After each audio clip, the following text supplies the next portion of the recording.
I'm muted. I'm muted. Good afternoon, everyone. Now I'm not muted anymore. I am no longer muted.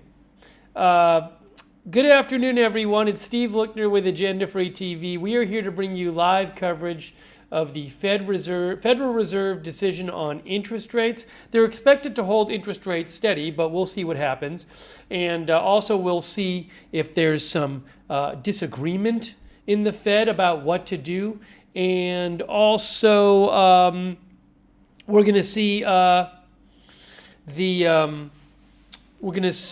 what Jerome Powell has to say about. We're gonna have a Jerome Powell press conference, and also we're gonna bring you other headline updates too. A couple other stories we're looking at. Fox News reports that the FBI is at. What was the Fox News report exactly? Fox News said that the FBI is at the FBI is executing a search warrant at a Fulton County election office in Georgia related to the 2020 election. Again, that's what Fox News says. Fox News says the FBI is executing a search warrant at a Fulton County election office in Georgia related to the 2020 election. So I'll let you know what we hear about that. Also, another report that multiple outlets are reporting, including Fox News, is that the two border patrol agents who fired their weapons in the Alex Pretty shooting have been placed on administrative leave per standard procedure. That's also being reported by Fox News. So we're going to keep an eye on all of these stories as we wait for the Fed interest rate decision, and we're going to hear from Jerome Powell, and we will bring it all. We'll bring updates on all of this to you. All right, and we're going to be taking your comments and questions on the air.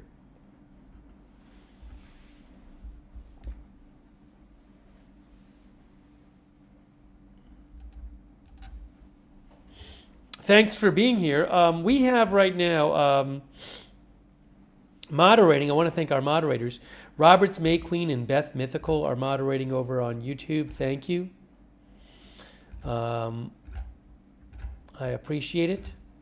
And thanks also to Michael McIsaac, gave 5 memberships on YouTube. That's very nice of you, Michael. Thank you so much.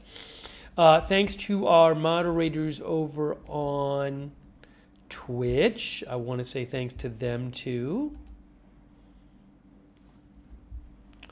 Our viewer Stuartron says, where are the Epstein files? DeBears, Idaho Star, Matthew Kohai 3, McBridges, Sarah and Surly Dev are all modding. Thanks so much. Linda Belk, Larry, and Misha moderate for us on X.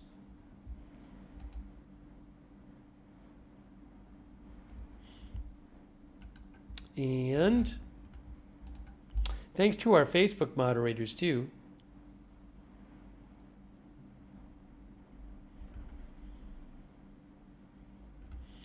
Kay Lowry Body, Margaret Riley. All there on Facebook moderating, thank you. Thanks Christy Claft for subscribing over there, thank you. And Susan Priest-Buchner, thanks for subscribing.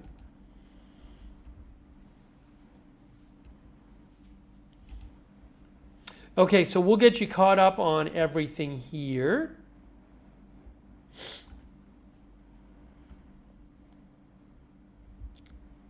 Oh, by the way, also something else I saw.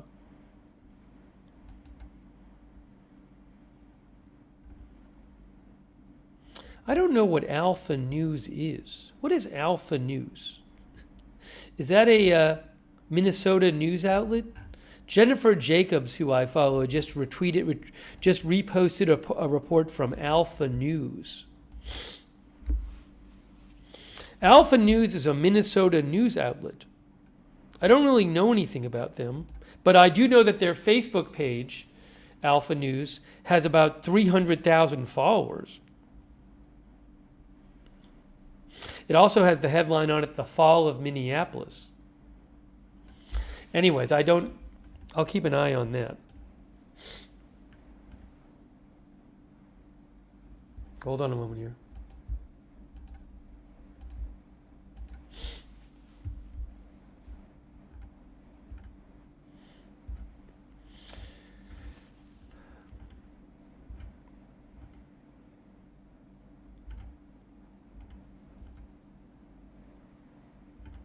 All right, so let's talk first about the Fed. 57 minutes till the Fed decision, and then after that, Jerome Powell speaks.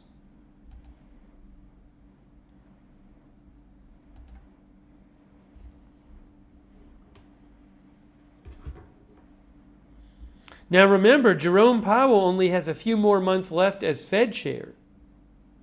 But President Trump hasn't announced his replacement yet. Here, look. Fed expected to hold rates steady as rate cut pause begins. By the way, I'm guessing President Trump won't be happy if the Fed holds rates steady. He wants it lowers. Maybe we'll do a poll. Our viewer Fireforge says, "I doubt it lowers."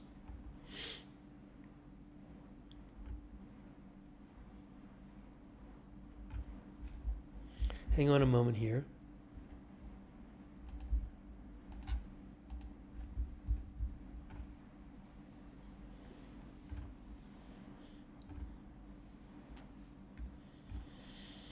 Let's see here. So you can see from Reuters reports, the Federal Reserve is expected to hold interest rates steady on Wednesday in a pause that investors see lasting beyond U.S. Central Bank Chiefs Jerome Powell's final meetings in March and April. Those are his last two meetings he'll chair.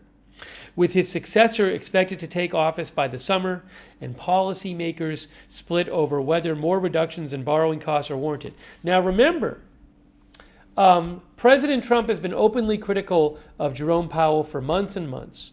Earlier this month, it came out that the Trump Justice Department had launched a criminal investigation into Jerome Powell over renovations, I believe, at the Fed Reserve headquarters. And Jerome Powell said that investigation was just an attempt by Trump to pressure the Fed into lowering interest rates. So I'm sure he'll be asked about that at the press briefing today, his press conference. I don't know that he'll talk much about it, but he released a whole statement about it, Jerome Powell, which we'll watch in a little bit, we'll rewatch. But this is the first Fed interest rates decision since it came out that the Trump Justice Department was conducting a criminal investigation of Fed Chair Jerome Powell.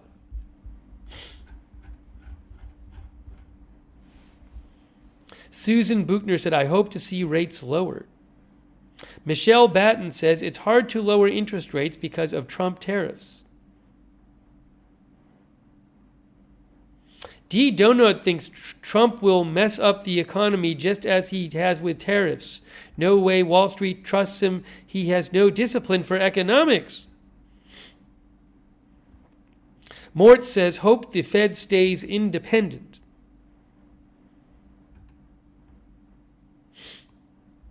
Distant Galaxy thinks it's obvious the investigation of Powell is leverage to get him to bend to Trump's will on rates.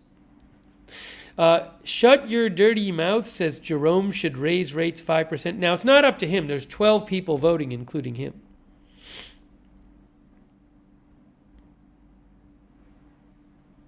So remember, one of our viewers said the Fed interest rates have nothing to do with me. I don't own a house, nor will I ever want to. Oh, well, the Fed interest rates isn't just about mortgage rates. Remember, the Fed has, its job is to both keep unemployment from getting too high and also their job is to keep a healthy labor market and also to keep inflation from going too high. So, I mean, for the vast majority of people, the state of the job market and the state of inflation have a significant effect on their life, or can have a significant effect on their life. So that's what they do, and you'll hear Jerome Powell speaking today. When he speaks, he'll talk about those two goals of balancing, wanting a healthy job market without too much unemployment, but also not wanting too much inflation, keeping inflation under control. Those are the two jobs of the Fed. I believe it even says this on their website. There's a page you can go to. See if I can pull that up for you. Yes, so this is the Federal Reserve. The Federal Reserve conducts the nation's monetary policy to promote maximum employment, stable prices, and moderate long-term interest rates in the U.S. economy. So again, this is one of their jobs, and the one that you'll hear Jerome Powell talk about today repeatedly in the press conference. Promote maximum employment, but also promote stable prices. And remember, so if the Fed lowers interest rates, right, that's going to tend to heat up the economy, which will tend to increase employment and lower unemployment, but it tends to raise inflation.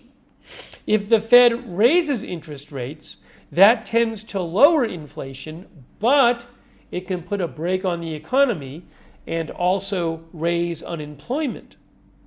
So in theory, what the Fed is usually trying to do is figure out how can we want to keep the interest rates high enough so that inflation isn't too high, but we don't want the interest rates going too high because that'll cool down the economy and make the employment market worse. That's that balance they go for. And you'll hear when Jerome Powell talks, he'll talk about that today.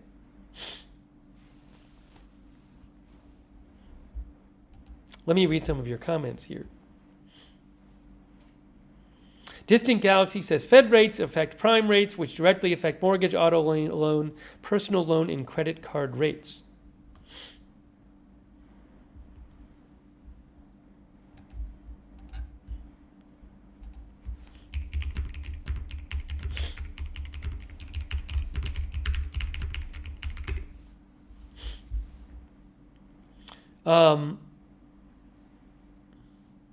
Not Another Dutch Guy says the Fed is normally independent from the government. Without that, you get ergonomics like Turkey.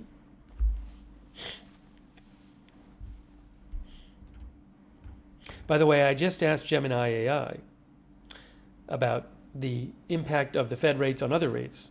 And it said when the Fed rate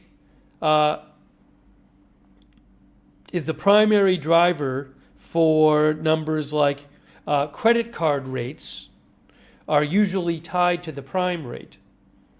So the Fed rate strongly affects credit card rates. The Fed rate can have significant effects on mortgage rates and long-term loan rates. I'm not an expert on all this stuff. Auto loans can be auto loan rates can be influenced by the Fed rate. Savings accounts and CD rates as well. Strongly influenced.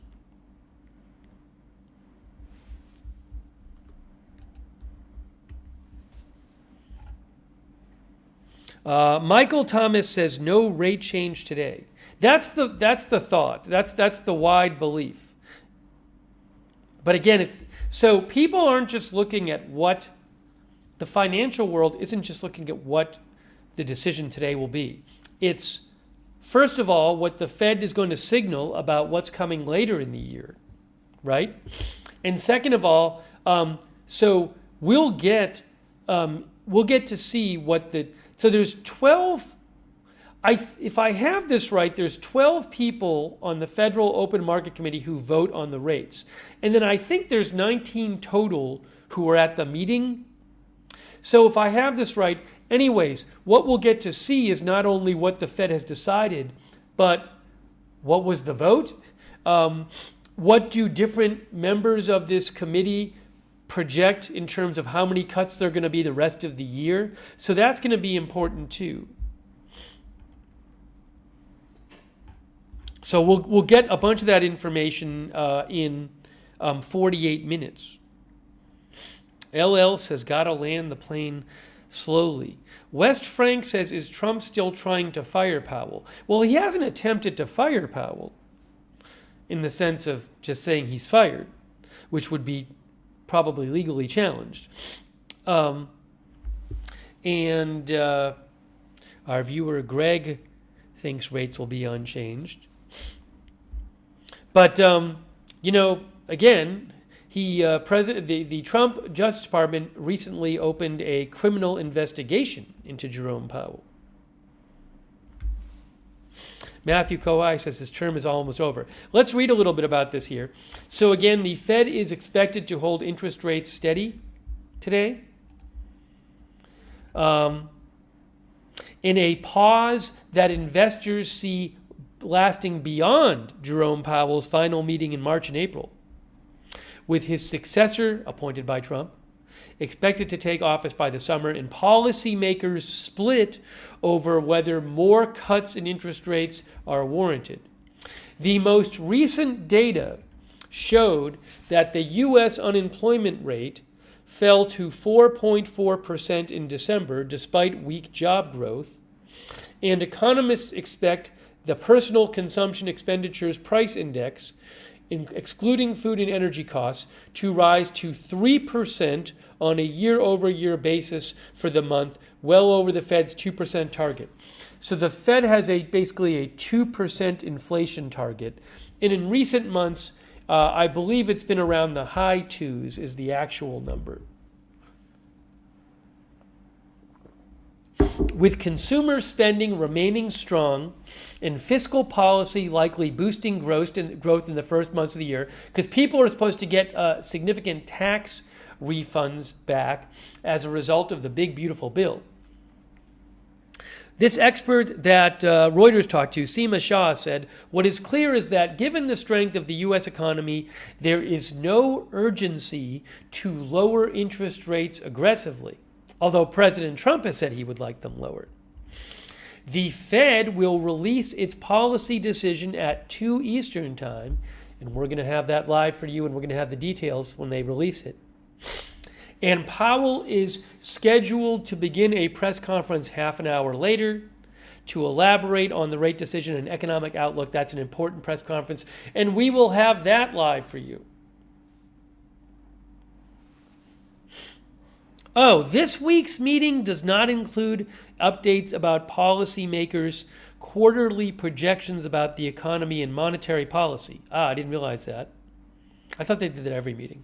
Anyways, but projections issued after the December meeting showed a median expectation for just 1/4 percentage point rate cut for 2026 amid a wide split among officials. So I apologize. We will not get to hear what each committee member projects for the number of cuts the rest of the year in this meeting.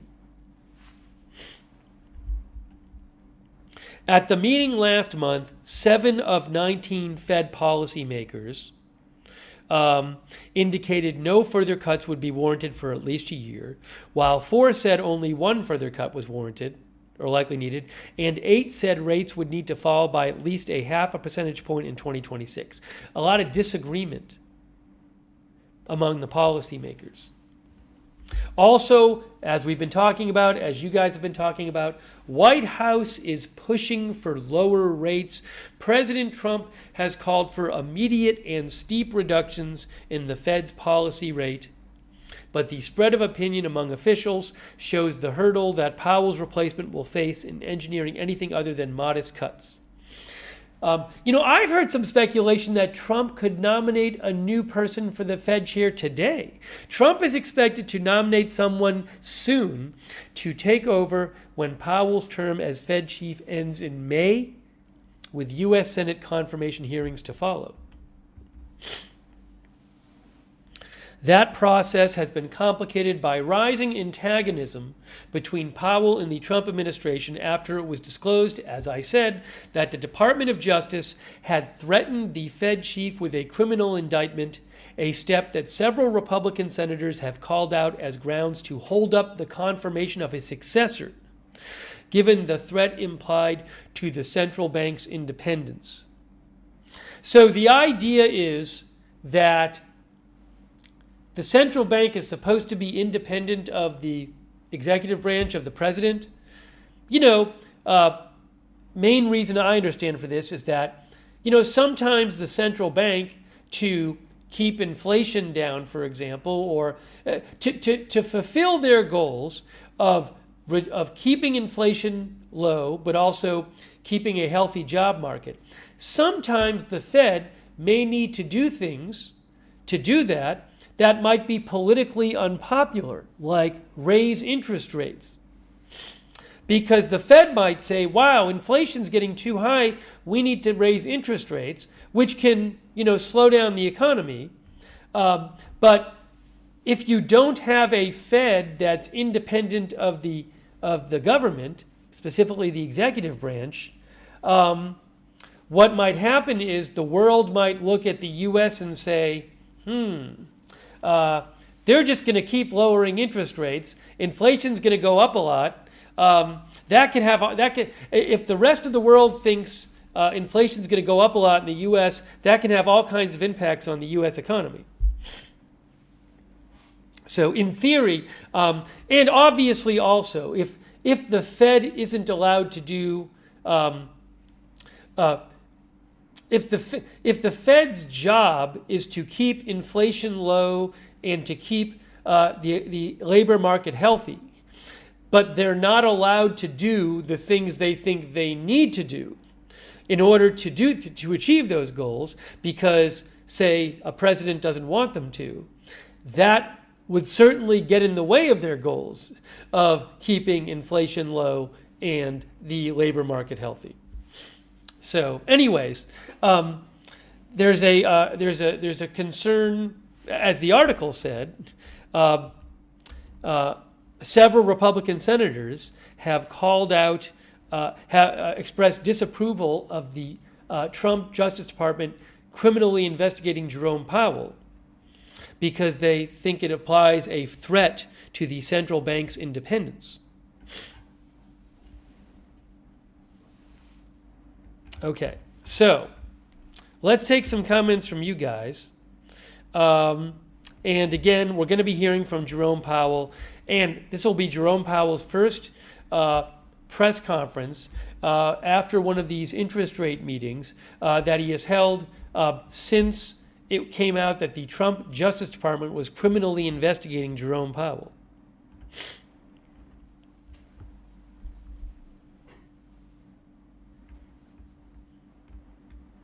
Our viewer 9875 says the Fed Reserve is corrupt. Sigma Brethren says, would you rather be unemployed with low prices or employed with higher prices? Herein lies the balance of interest rates.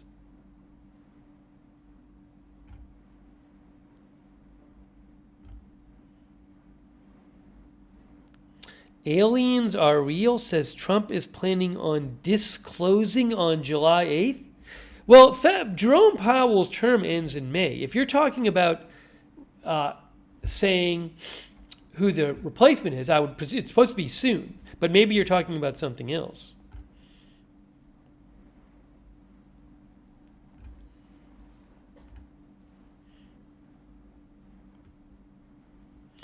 E.T. Senpai, our viewer, thinks the labor market is not good. Low hire, low fire, no mobility. Chris N., our viewer, thinks inflation is dead.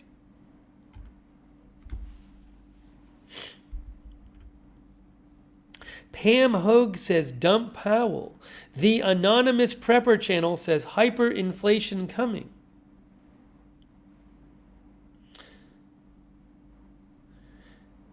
Mike Chudzinski thinks Powell is incompetent.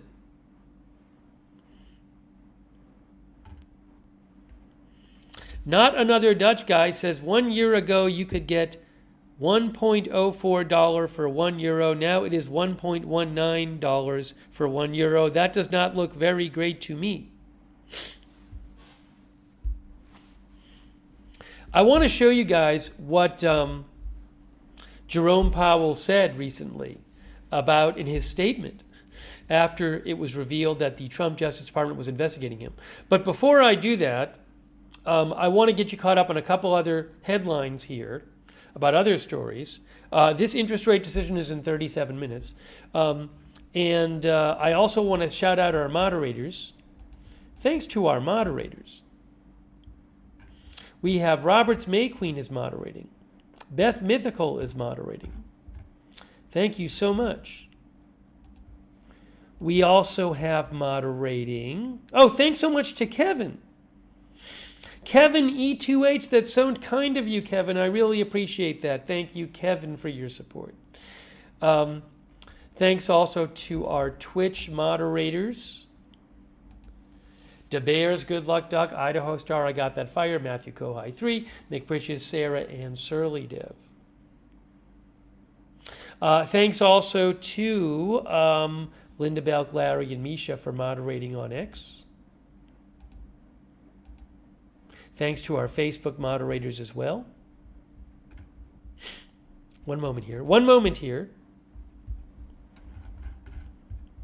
Appreciate that. Thank you, Kevin. I'm hearing two of myself. We don't want that to happen.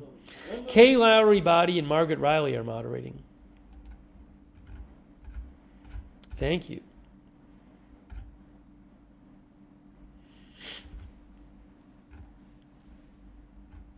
Okay, now let's catch up on a couple of other headlines before we go back to the Fed.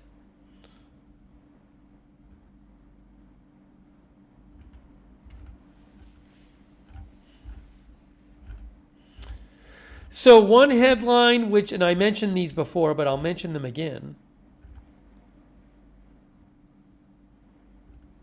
Hold on, I actually have an update on this one. I think.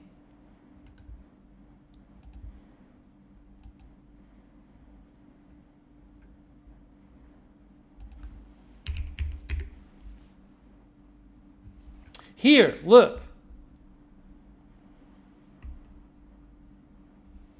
FBI executing search warrant at Georgia election office related to 2020 vote, law enforcement official says.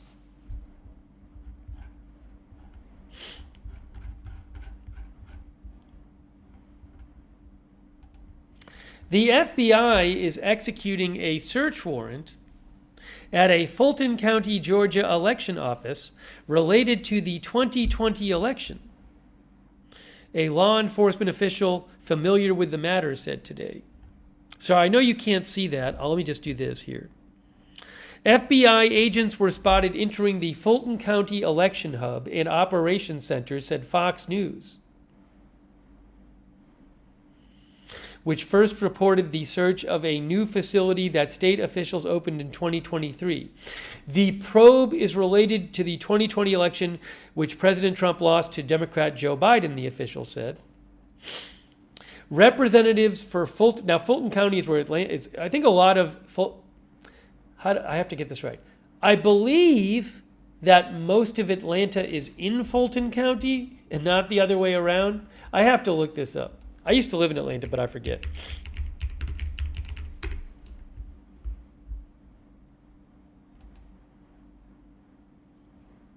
Yes, about 90% of Atlanta is within Fulton County. Okay, that's what Wikipedia says. Anyways, that aside, Reuters says representatives for Fulton County's election office referred questions to the county's external office to the county's External Affairs Office, which did not immediately return a call seeking comment. The Democratic-leaning county, home to Atlanta, backed Biden by a wide margin in the 2020 election, helping him win the state and the presidency. Trump unsuccessfully sought to overturn the result, pressuring the state's top election official to find him votes that would allow him to claim victory. Earlier this month, Trump asked a state court for $6.2 million in legal fees.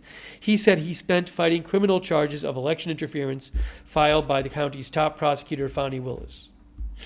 So, what is going on with this? I don't know. Is the Trump Justice Department going to try to charge people in Georgia over the 2020 election? I have no idea. But that is going on today.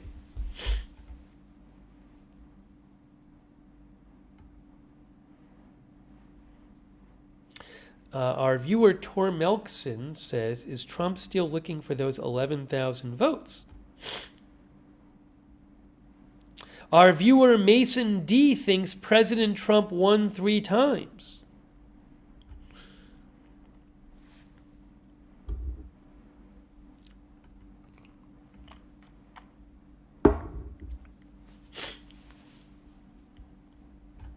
By the way, quick thanks to Not My Real L Name for your support, who thinks Trump wants a weak dollar. Weak dollar equals more exports equals increase in asset value. If you hold assets, you win. If you don't, you lose. Class warfare in action. Wow. Thank you, Not My Real Name. Thanks, Laura Nolan, our member. Thanks to our new member, Chihuahua Mama. Thanks, Esteban. Esteban says, would rather be employed is better than unemployed because having a purpose, no matter how mundane, makes you less likely to have mental behavioral issues. Thank you. I think it's Esteban. Thank you, Esteban. I'll be keeping an eye during our broadcast. I'll be keeping an eye on this FBI executing a search warrant at a Georgia election office related to 2020 vote story.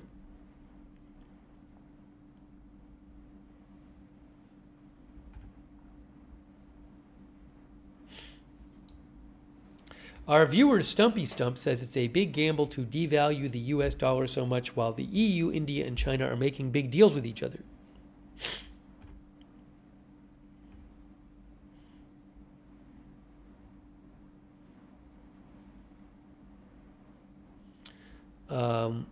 Let's see here.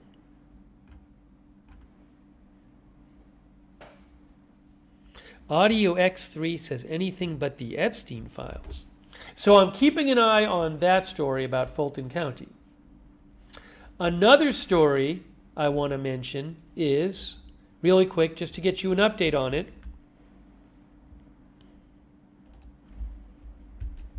is this one. We'll be keeping an eye on these other stories.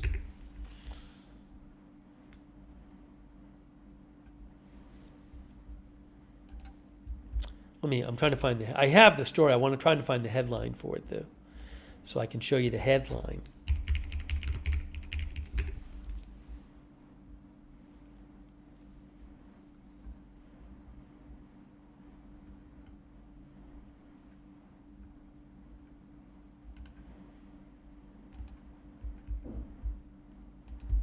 So, well, what the reporting is saying is that the 2 officers who fired shots during the shooting of Alex Pretty in Minneapolis on Saturday have been placed on administrative leave. Now, if you missed it yesterday, it came out that the DHS told Congress that 2 federal officers fired shots during that encounter. You can see AP says, officers tried to take Pretty into custody, but he resisted, leading to a struggle, according to a notification to Congress obtained by the AP. During the struggle, a Border Patrol agent yelled, "He's got a gun," multiple times, the official said. A Border Patrol officer and a CBP officer each fired Glock pistols, the notice said. Investigators from CBP's Office of Professional Responsibility conducted the analysis based on a review of body-worn camera footage and agency documentation, the notice said. Another thing that happened is last night a man was arrested after he sprayed an unknown liquid at U.S. Representative Ilhan Omar while she was speaking at a town hall in Minneapolis. She had just called for the abolishment of ICE and for Homeland Security Secretary Kristi Noem to resign when she was sprayed. So that happened too. But regarding the two officers who apparently were, according to DHS, the two officers who fired shots in that shooting, regarding them, they have reportedly been placed on administrative leave. So you can see here, for example, Bill Malugin of Fox News says, DHS confirms to Fox News that the Border Patrol agents involved in the deadly shooting of Alex Pretty in Minnesota have now been placed on administrative leave as part of standard protocol after shooting. Now, I don't know if that's more than the two people who actually fired their weapons, because there were more agents there at the time. Another report I saw said those two agents have, but I don't know if others have.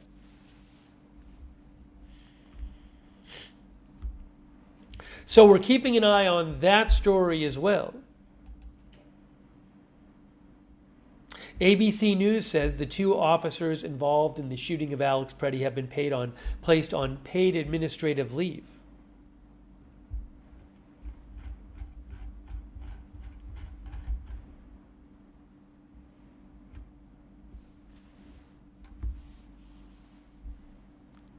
Chris says that Ilhan Omar set up the man attacking her. You can see her nod to the assailant.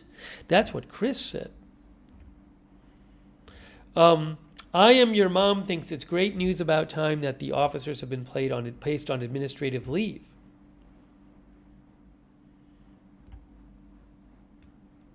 Christy Claff says that should have been done immediately.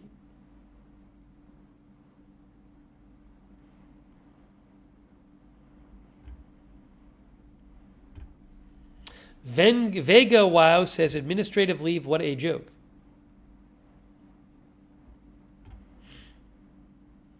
Our viewer Colad thinks a crash is coming to the USA.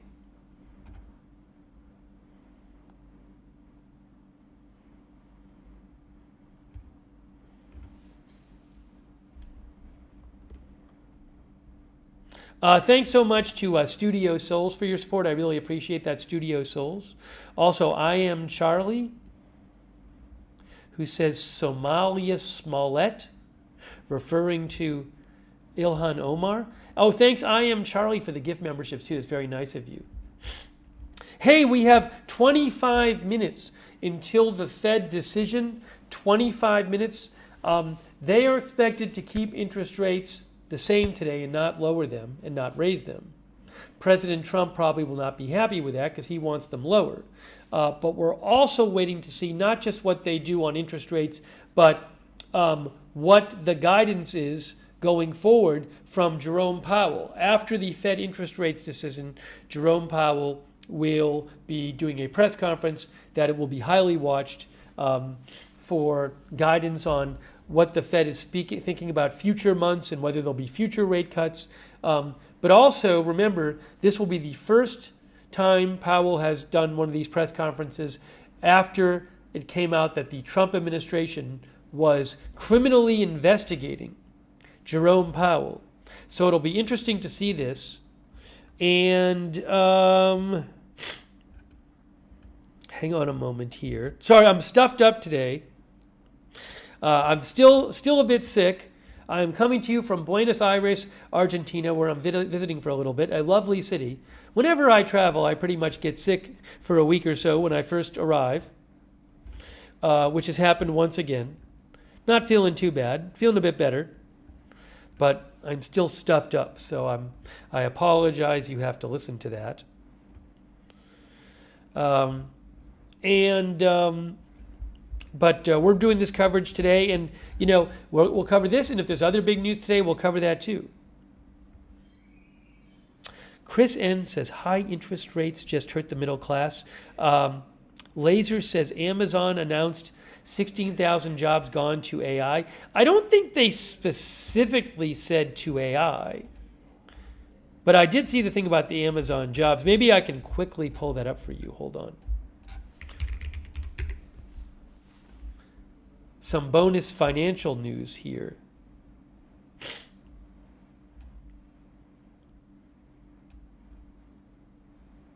Why not? We're doing a financial news stream, so let's do some bonus financial news.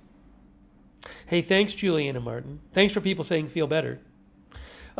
Amazon cuts about 16,000 corporate jobs in the latest round of layoffs. They have a huge amount of employees, by the way.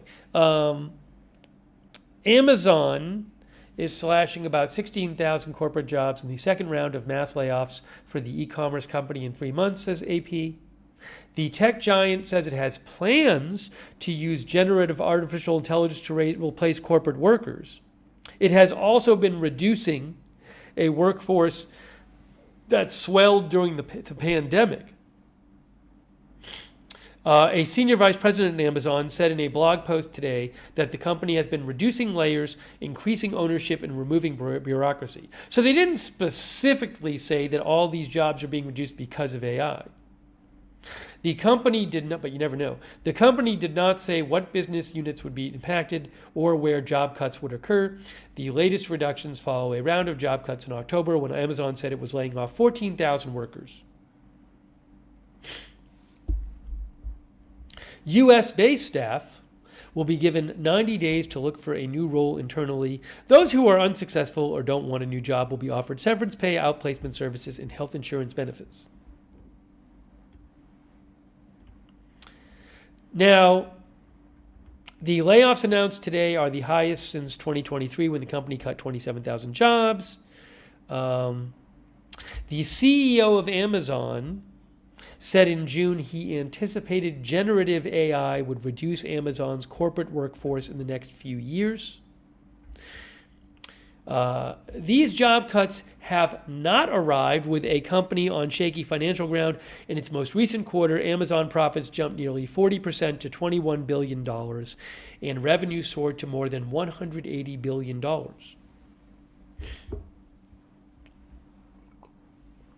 Hiring has stagnated in the U.S., and in December, the U.S. added a meager 50,000 jobs, nearly unchanged from a downwardly revised figure of 56,000 in November.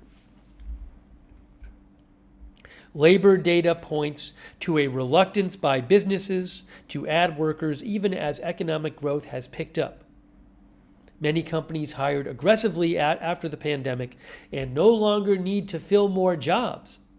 Others have held back due to widespread uncertainty caused by President Trump's shifting tariff policies, elevated inflation, and the spread of artificial intelligence, which could alter or even replace some jobs.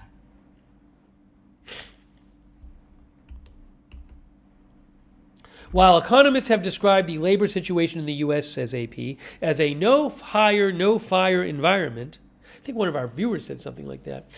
Some companies have said they're cutting back on jobs even this week. On Tuesday, UPS said it planned to cut up to 30,000 operational jobs through attrition and buyouts this year, as they reduced the number of shipments from what was once its largest customer, Amazon.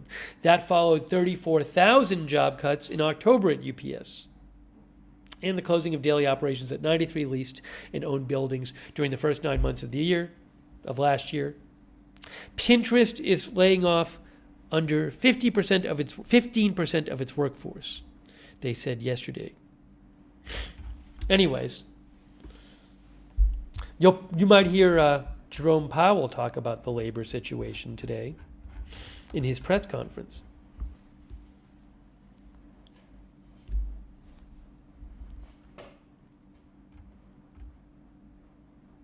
I think Amazon has, over 1 million employees? I was reading about this today, so I think I should mention that to give you perspective. How many employees does Amazon have?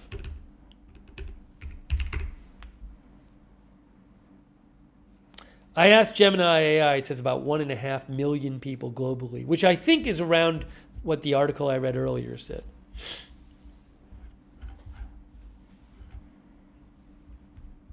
Okay, let's talk more about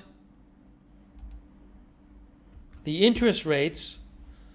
Guys, it's coming up 18 minutes till the interest rates decision, and then a short while after that, Jerome Powell will be speaking. What will he have to say about the outlook on interest rates cuts later in the year? What will he have to say if he's asked about being criminally investigated by the Trump Justice Department? We'll have to see.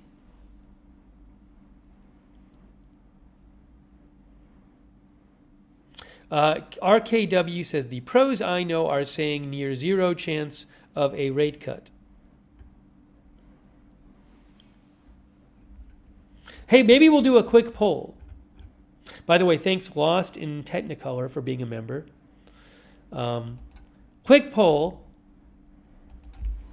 What will Fed do today? Cut rates, raise rates, no change. Sorry, I can't ask this on Facebook because they haven't fixed their polls yet. But I will ask our viewers on Twitch and time to ask our viewers on Twitch and YouTube. I've already posted it on YouTube. Let me post it on Twitch.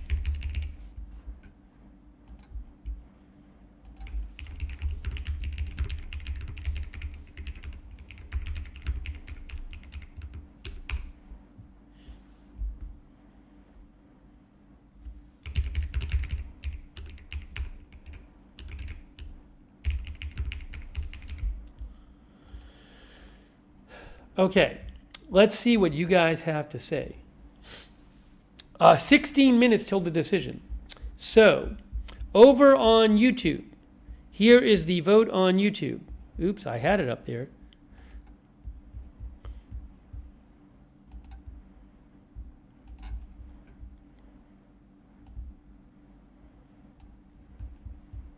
YouTube, 62% say no change. 26% say cut rates, and 12% say raise rates. How about on Twitch? Let's see.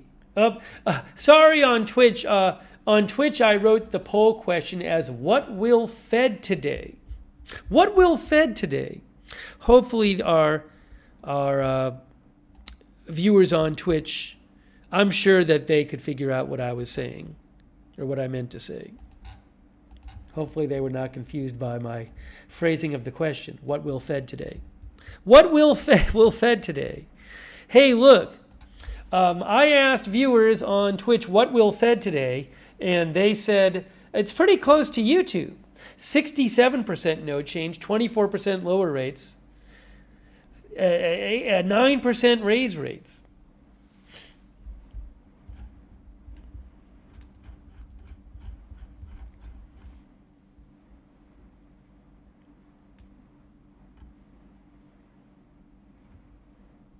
Not another Dutch guy on Twitch says, I didn't even notice the mistake.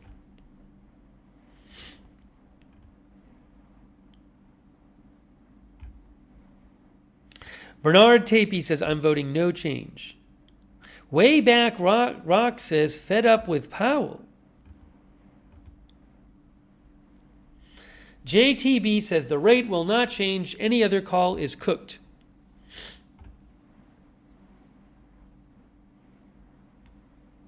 Thanks for voting in our poll, everyone.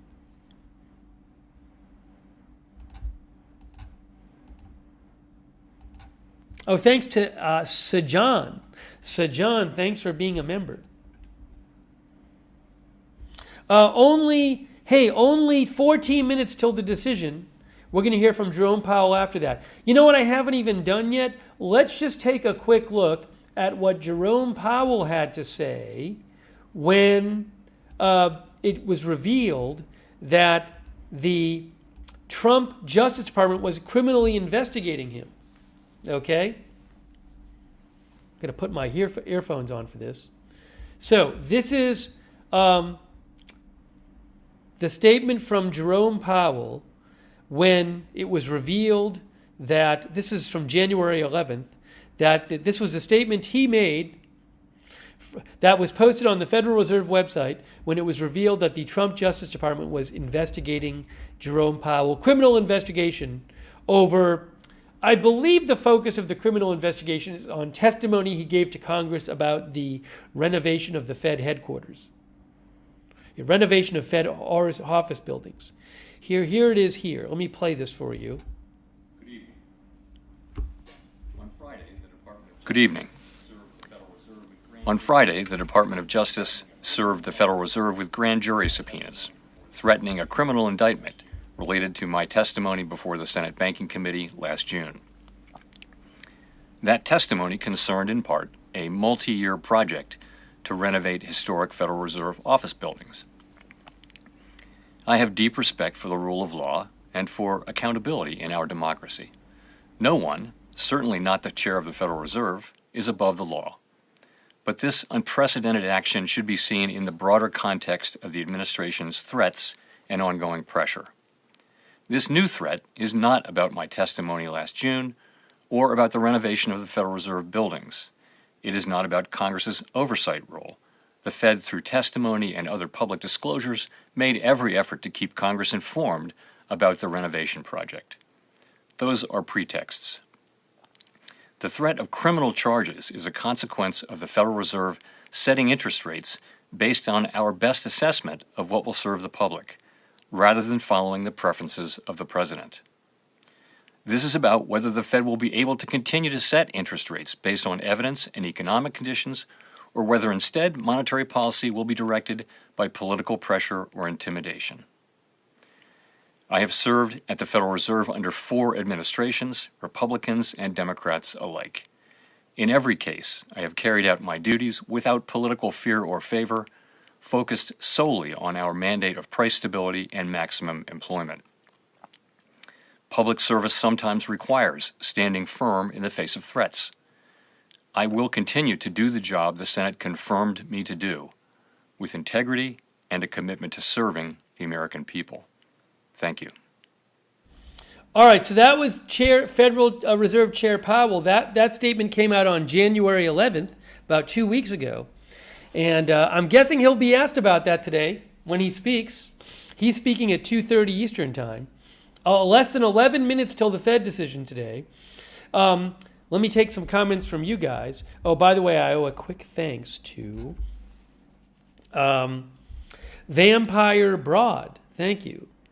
Who says, what do we think is going to happen to gold in 20 minutes? I think didn't gold reach a new all-time high yesterday? I think. I'll see if I can find something about that. Thanks, Ori Dekel. Ori Dekel says, what will impact the market is what he says at 2:30 p.m. Thanks, Lost in Technicolor, I remember too. Let's see here.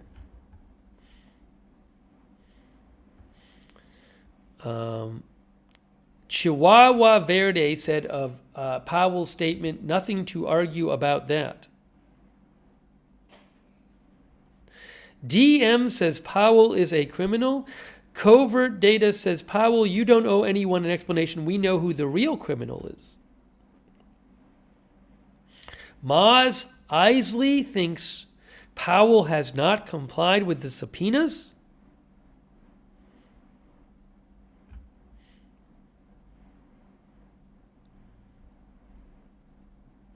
Visser Rubin says, if Congress wants influence on the Federal Reserve, it can change the way it now works through democratic reform. Intimidation is a fascist approach.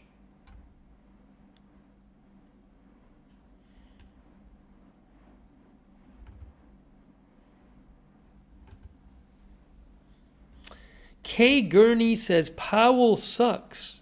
Allistic says, I like Jerome a lot more since Trump started not liking him.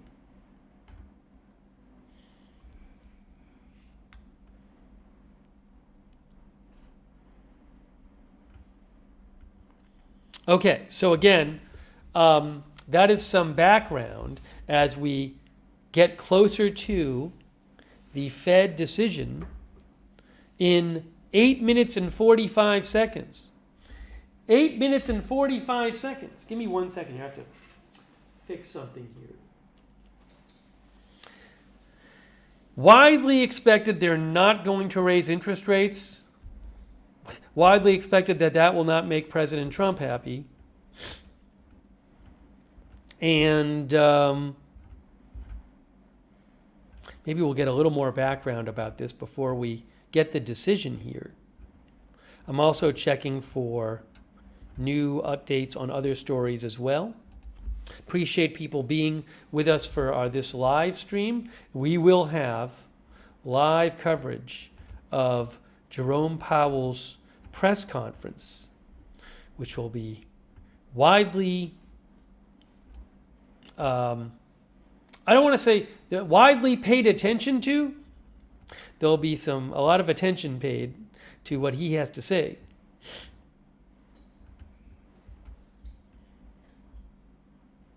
And we will have that for you at 2:30 Eastern Time live. We usually get some video from the room earlier.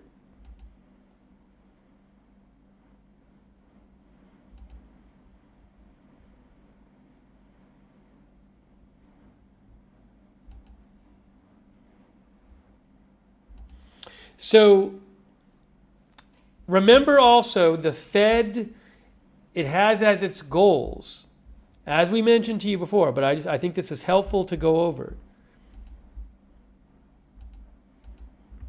You can see from the Fed website, see what it says at the top here? Conducts the nation's monetary policy, which would include setting interest rates, to promote maximum employment and stable prices and moderate long-term interest rates in the U.S. economy. So, maximum employment and stable prices. Lowering interest rates tends to raise employment, but it also tends to raise inflation. Raising interest rates tends to lower inflation, but it can also lower employment.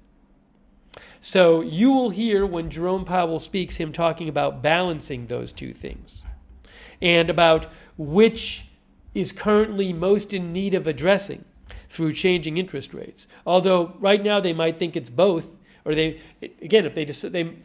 sounds like they're going to decide to not raise them or lower them today.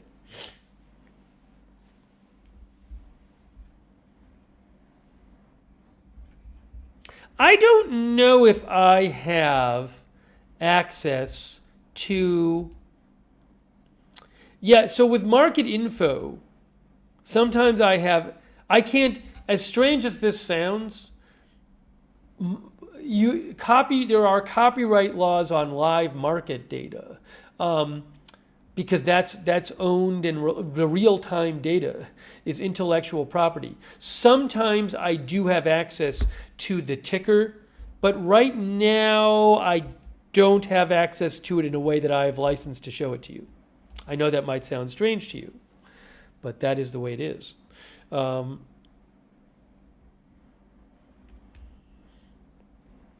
keep an eye on it, though. 5 minutes till the decision. Yeah, them's the rules, says Darb's mom. S&P, stocks are really kind of even today. The Dow Jones is roughly even.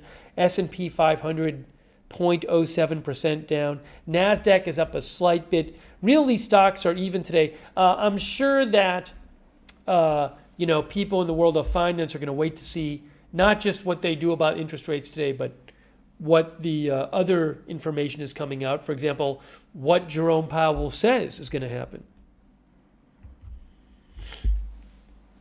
AP says, Federal Reserve officials are expected to keep their short-term interest rate unchanged today after 3 cuts last year, ignoring huge pressure for lowering interest rates from the White House in favor of waiting to see how the economy evolves.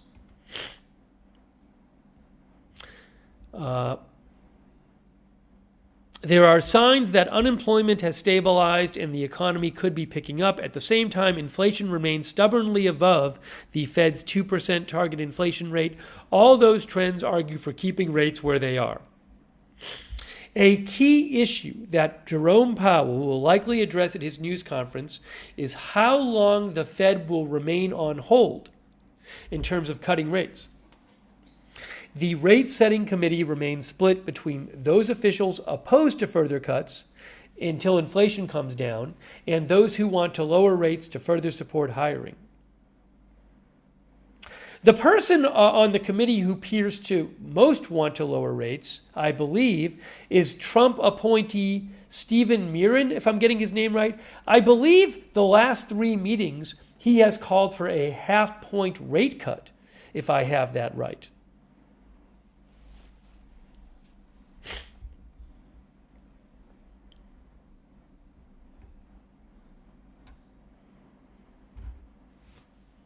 Okay, 2 minutes and 53 seconds until we get the update from the Fed. Now, I think it's going to appear on their site. So I think it'll be here.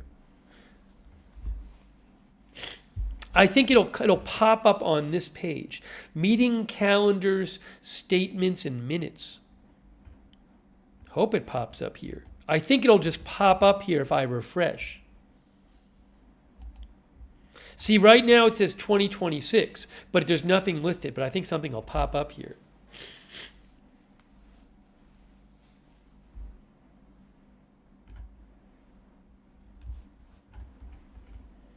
All right, guys, less than 2 minutes till the interest rate decision, and a reminder that the press conference is supposed to be at 2:30 Eastern Time.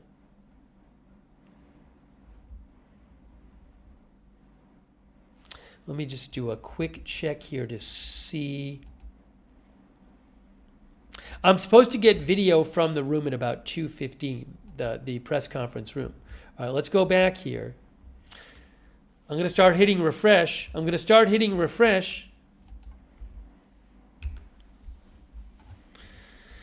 Nothing on the page yet.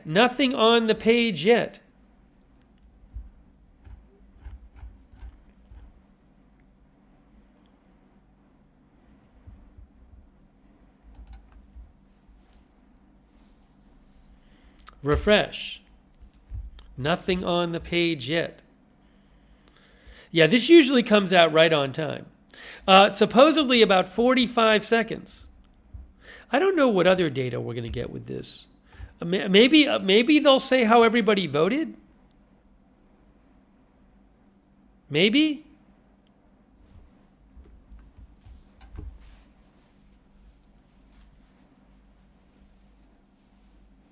Let's see here. All right, about 20 seconds left. People are waiting. About 15 seconds left. I'm just refreshing it. I think this is the page, but I'm not totally sure. This is my best guess. I have several pages to look at, but again, okay, supposedly it should be out any moment now. Supposedly. I don't see anything on the page yet. How about this page? Not that one. How about this one? No. How about news and events press releases? There's nothing there on the press releases. Let's go back here. Breaking news, it's right here. It's right here. Statement. What does it say? The page no longer exists. Why does it no longer exist? Here we go. Blah, blah, blah, blah, blah. No change on interest rates. Breaking news. In support of its goals, the committee decided to maintain the target range for the federal funds rate at 3.5% to 3.75%. So that means no change on interest rates. I'm going to read their statement to you. Fed holds interest rates unchanged.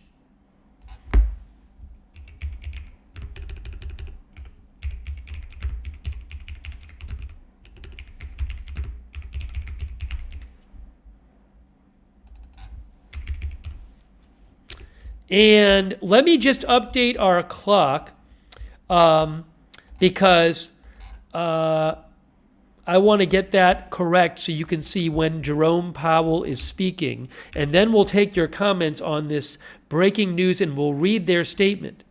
So again, Jerome Powell speaks. Fed Chair Powell speaks in... Okay, I got it updated. All right, so No thinks it's a horrible call from the feds.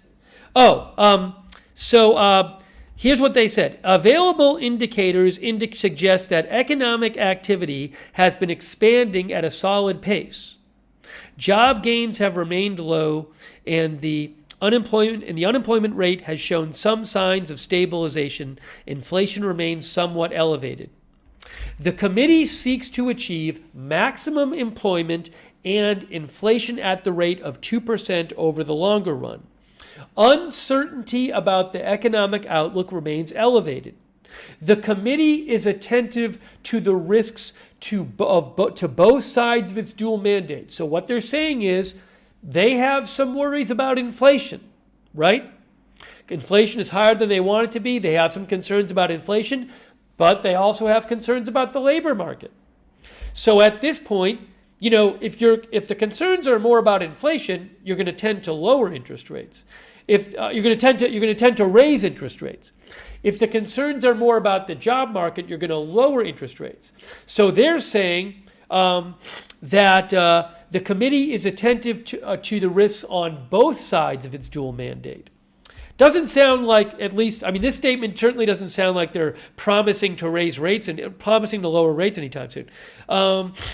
In assessing the appropriate stance of monetary policy, in support of its goals, the committee decided to keep the target rate, basically keep rates unchanged, keep the target rate for federal funds rate at 3.5% to 3.75%, and considering the extent and timing of additional adjustments to the target rate for the federal funds rate, the committee will carefully assess incoming data, the evolving outlook, and the balance of risks. The committee is strongly committed to supporting maximum employment and returning inflation to its 2% objective. So again, one of the things they're saying here is that inflation is too high.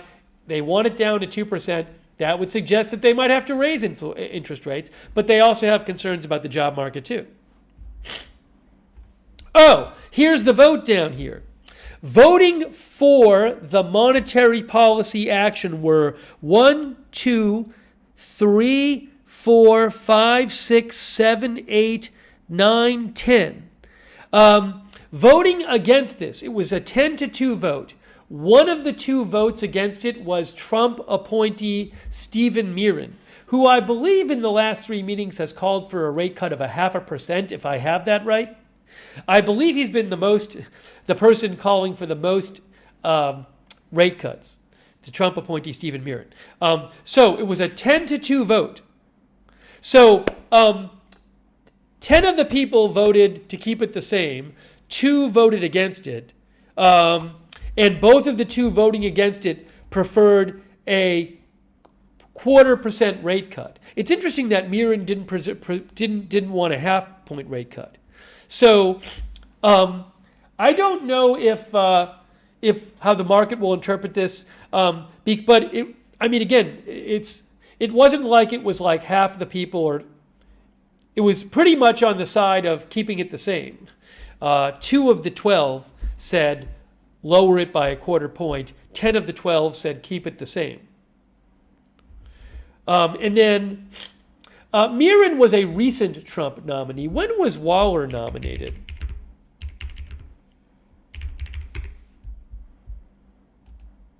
Waller was nominated in 2020. Yes, as our viewer said, he was nominated by President Trump. But he's been on there since 2020. Okay, so rates unchanged, and in 23 minutes, Powell's going to speak. I want to take some comments from you. I want to get you some updates on this. Just hang on one moment here. In a few minutes, I should have video from the room where Powell is going to be speaking.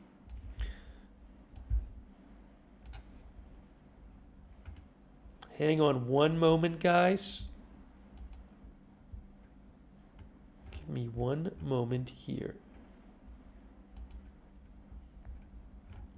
Thanks for your patience.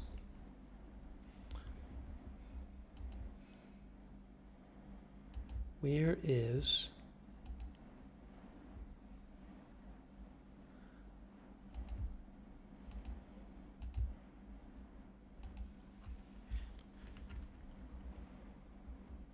gold price, people want to know. I got to check the stock market too. I'm going to check the stock market and the gold price. Again, Fed keeps rates unchanged. I'm going to say keeps instead of holds in the headline. And we are waiting for the important press conference from Jerome Powell. Coming up, we'll have it live for you.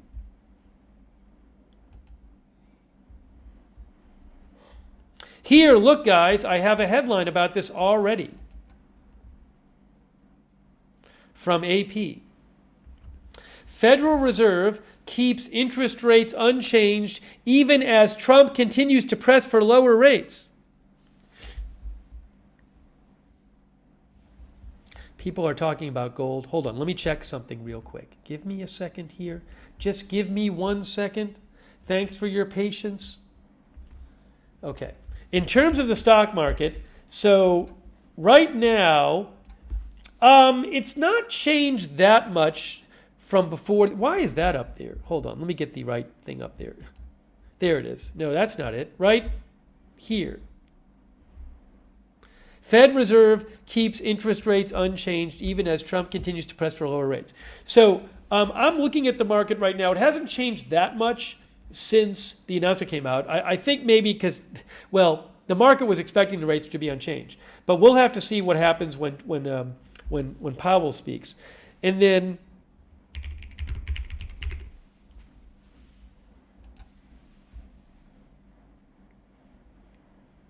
I am looking here at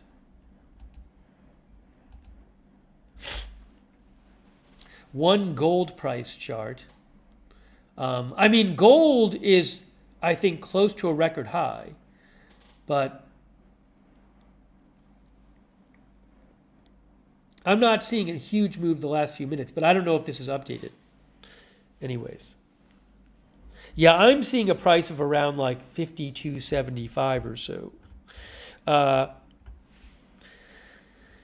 Yeah, so Brian Barbie says it was already baked in. Yeah, I certainly think the news that interest rates are unchanged has been baked in. I don't know how baked in the 10-2 vote was. Let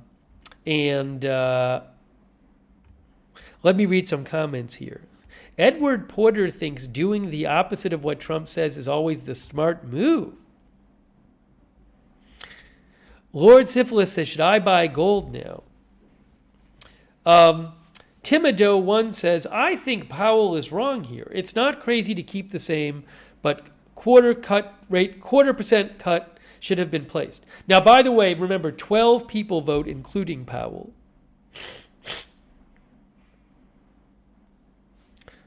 Let's see. Covert Data says it's insane how Trump cheerleaders actually believe that the government, especially an independent body like the Fed, should just cave into whatever bad decision Trump wants. Wow.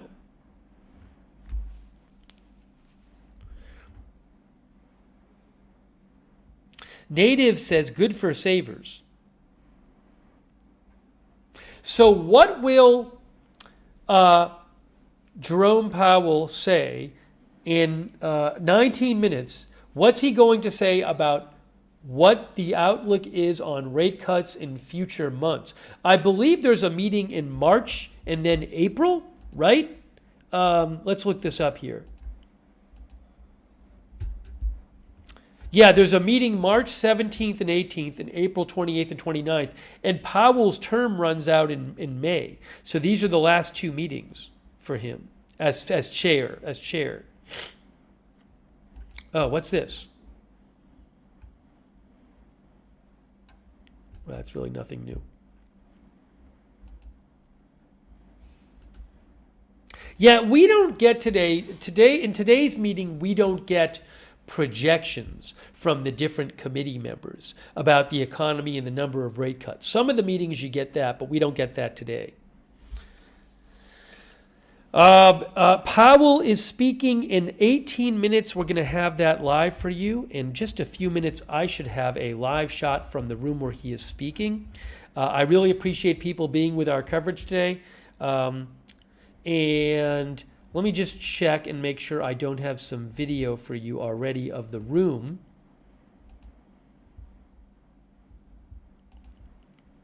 Supposed to get that video shortly. A quick thanks to our moderators. In the meantime, I can show you this. Hold on, I'll show you this for now. I'll put this on the screen for now.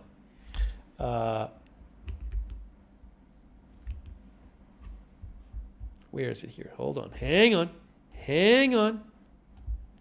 Give me a moment. No, that's not going to work very well. Hey, thanks so much to our moderators. We have moderating right now over on YouTube. We have Beth Mythical is moderating. Thank you, Beth. Roberts May Queen is moderating. Janet B is moderating. Huge thank you. Linda Belk, Larry, and Misha on X. Over on Twitch, we have moderating Big Ball of Yarn, DeBears, Good Luck Duck, Hearsay, Idaho Star, I Got That Fire, Matthew Kohai 3, McBritches, Sarah, and Surly Dev. And also we have on Facebook, I want to give them a shout out to our mods over there. And we are closing in on Jerome Powell speaking live. Thanks so much to Paul Anderson modding over there. Margaret Riley, thank you. Kay Lowry Body, thank you. Thanks to all of our moderators. Okay. A shout out, by the way, quick. I just want to shout out a couple of our Twitch subscribers real quick. People like Wall Street and Shaggy and Gina Pina and Pendergasted and a few more here. Sharkingly CC. Thanks to all of our subscribers on Twitch. The Master, thank you so much for subscribing and being with us. Big Ball of Yarn as well. Amelian, thank you. All right. Do I have the video yet from the room? Any moment now. In about a minute, I'm supposed to get video from the room where Jerome Powell will be speaking. So I have my eyes peeled waiting for that video.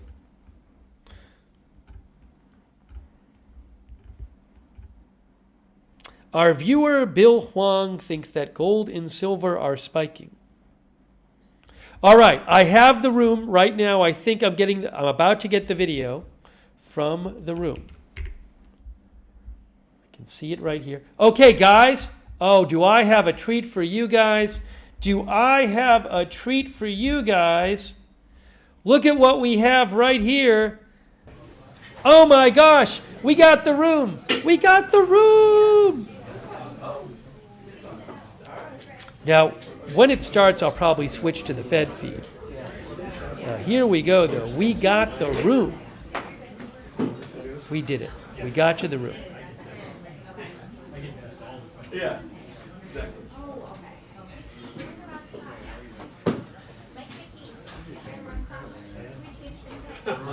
Washington, D.C. We got audio from the room. It's amazing. Amazing.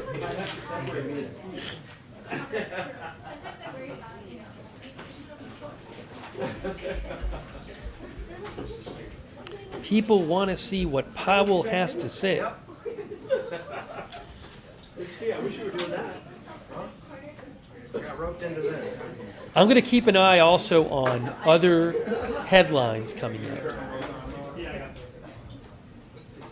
So when it actually starts, I'll probably go to the Fed stream, because the Fed stream that they show, they actually show the people asking the questions. So when it starts, you might notice the camera angle shifting. But I'll get you the best feed. So, but if that happens right at the start, it's just because I'm switching the angle to make it better for you guys.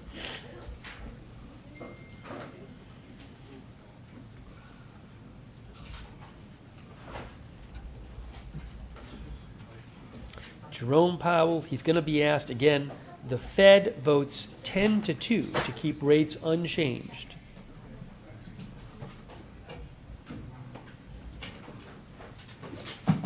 Let me see also if we have, I don't know that Trump has posted on Truth Social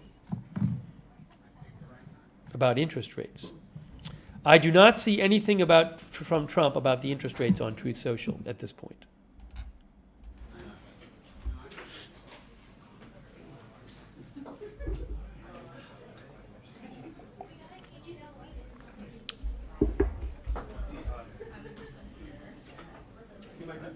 I got it.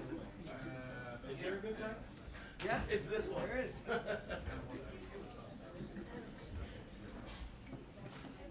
Mason D says, unchanged, it's official.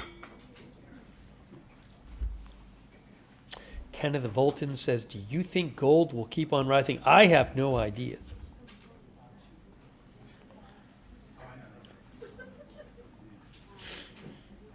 Remember, just keep this in mind. I think it's helpful.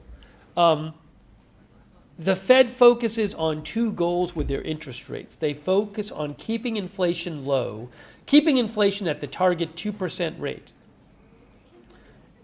And they also focus on a healthy job market, full employment, I think they call it. How do they refer to it? They refer to it as maximum employment and inflation at the rate of 2%. So you'll hear him talk about, worries about each of those two things and about which of them they think is more urgent right now. Although at this point, it sounds like the Fed thinks they're like equally urgent.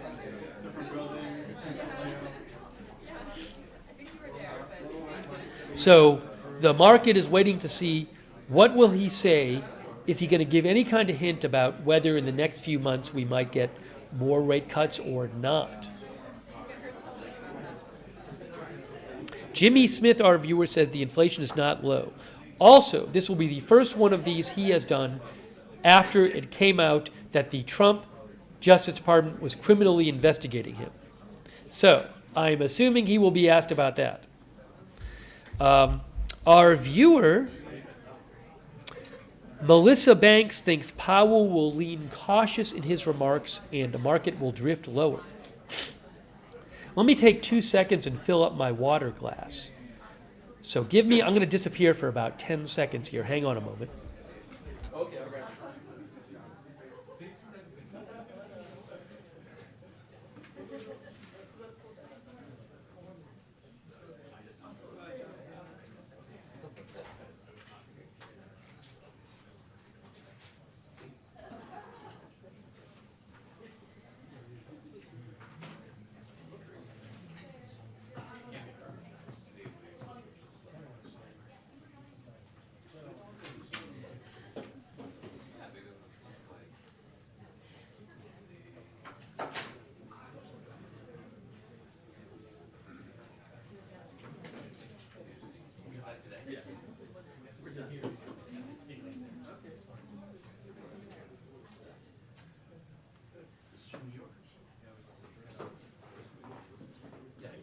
I am back here. We're waiting for Jerome Powell. 9.5 minutes till Jerome Powell speaks.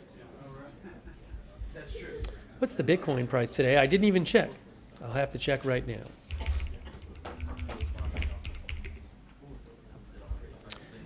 Bitcoin is at 89,000, roughly 89,250. No huge change since this announcement came out.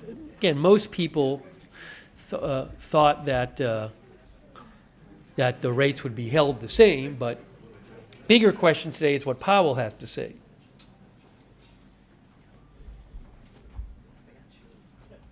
Hey, thanks so much to Stoned in the Wasteland for your support.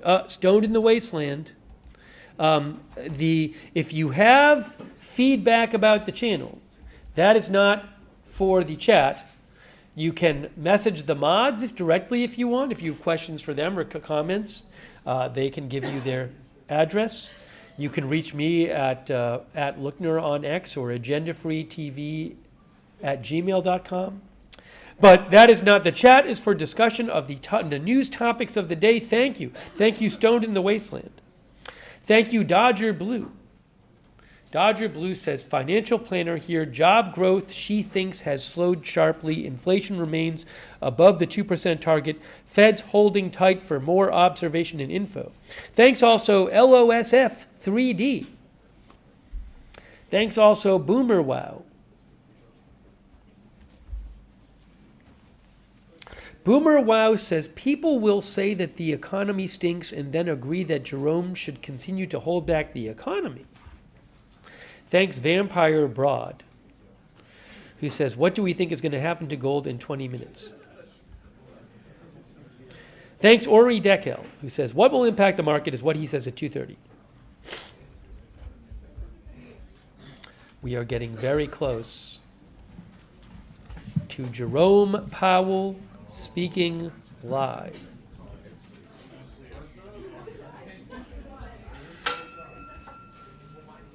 Somebody rang something.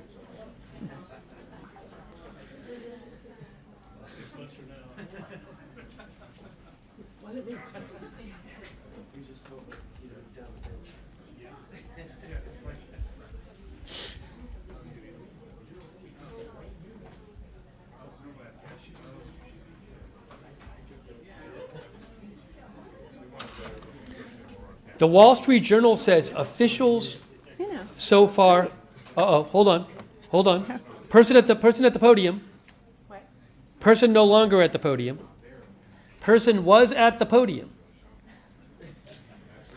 Wall Street Journal says officials offered little clarity on when cuts might resume. This was a 10-2 vote today.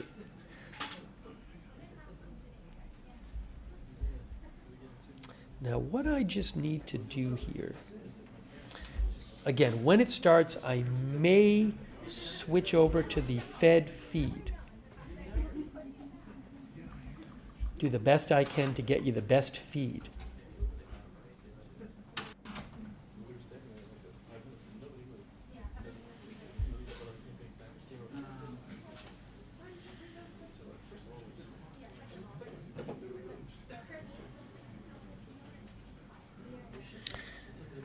JTB says, feed me.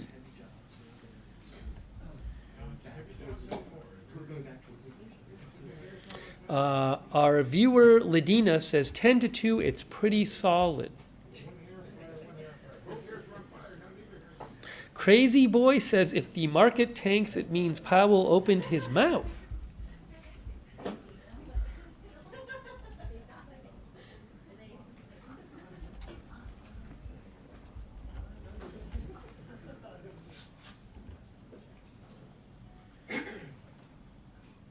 He might be asked too. Remember, his term ends in May as Fed chair.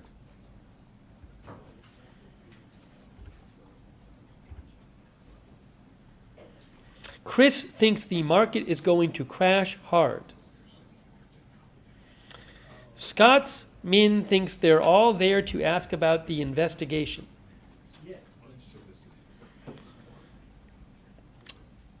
Ostastic says, Before the news conference begins, when the news conference begins, the chair will make a brief opening statement and then take questions. If you have a question, please raise your hand, and Michelle Smith, who will be standing over there by that table, will call on people. When you're called on, please wait for the microphone to be passed to you. There will be one on each side of the room. Also, please take a moment to silence your phones, your laptops, or any other electronic devices that can make some noise. I'll be back with a 2-minute warning. Thanks. Okay, so just to be clear, Just to be clear, she said 5 minutes till it starts, which is actually 4 minutes now. She talked about how they're supposed to ask questions. He'll come out, he'll read a brief statement, and then he will take questions. We're going to get a 2-minute warning as well.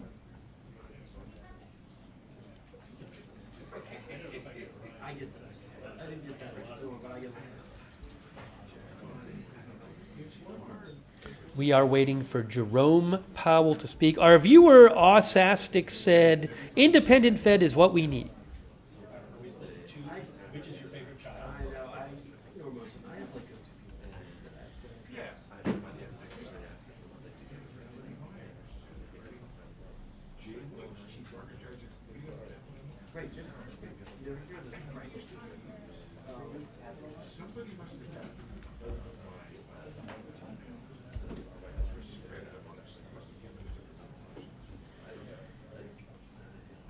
Our viewer, John Q. Public, says hammer time. Why do they have a press conference, Sandro says, if there isn't a rate cut?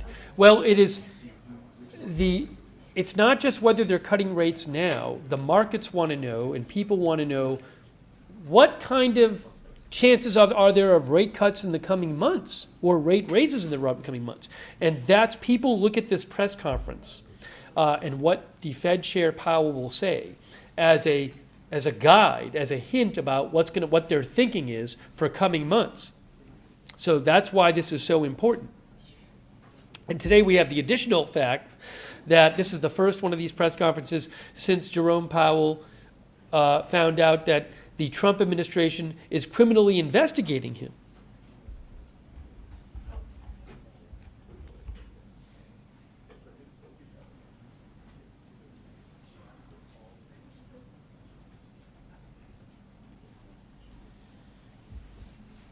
About 2 minutes. We didn't hear the 2-minute warning, though. Any moment now, we should hear the 2-minute warning. Unless I missed it.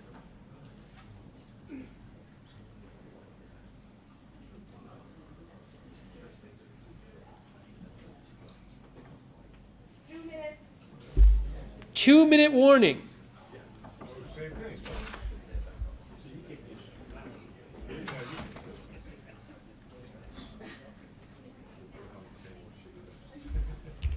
Let me change the headline here.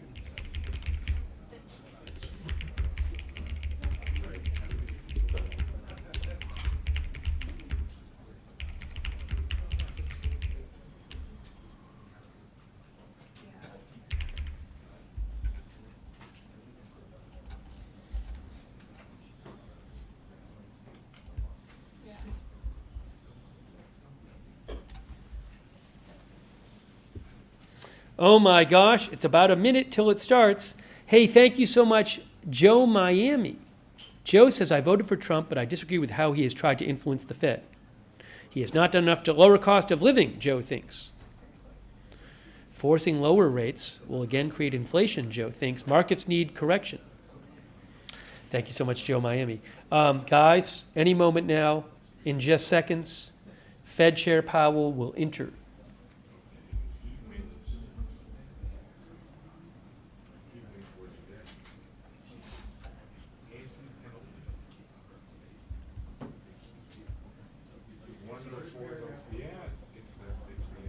I'm going to get rid of the countdown clock in a second.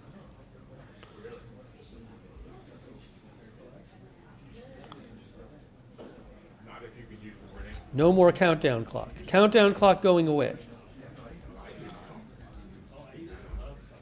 Any moment now. Thank you, Cole's dad. Cole's dad says, sick of all the investigations with no arrests. All right, any moment now, Jerome Powell. Here he comes. Here comes Jerome Powell.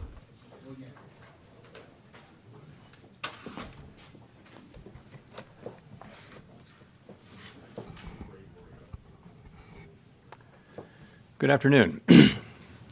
My colleagues and I remain squarely focused on achieving our dual mandate goals of maximum employment and stable prices for the benefit of the American people. The U.S. economy expanded at a solid pace last year and is coming into 2026 on a firm footing. While job gains have remained low, the the unemployment rate has shown some signs of stabilization, and inflation remains somewhat elevated. In support of our goals, today the Federal Open Market Committee decided to leave our policy rate unchanged. Having lowered our policy rate by 75 basis points over the course of our previous 3 meetings, we see the current stance of monetary policy as appropriate to promote progress toward both our maximum employment and 2% inflation goals. I will have more to say about monetary policy after briefly reviewing economic developments. Available indicators suggest that economic activity has been expanding at a solid pace. Consumer spending has been resilient, and business fixed investment has continued to expand. In contrast, activity in the housing sector has remained weak. The temporary shutdown of the federal government likely weighed on economic activity last quarter, but these effects should be reversed as the reopening boosts growth this quarter. In the labor market, indicators suggest that conditions may be stabilizing after a period of gradual softening. The unemployment rate was 4.4% in December and has changed little in recent months. Job gains have remained low. Total non-farm payrolls declined at an average pace of 22,000 per month over the last 3 months. Excluding government employment, private payrolls rose at an average pace of 29,000 per month. A good part of the slowing in the pace of job growth over the past year reflects a decline in the growth of the labor force due to lower immigration and labor force participation, though labor demand has clearly softened as well. Other indicators, including openings, layoffs, hiring, and nominal wage growth, show little change in recent months.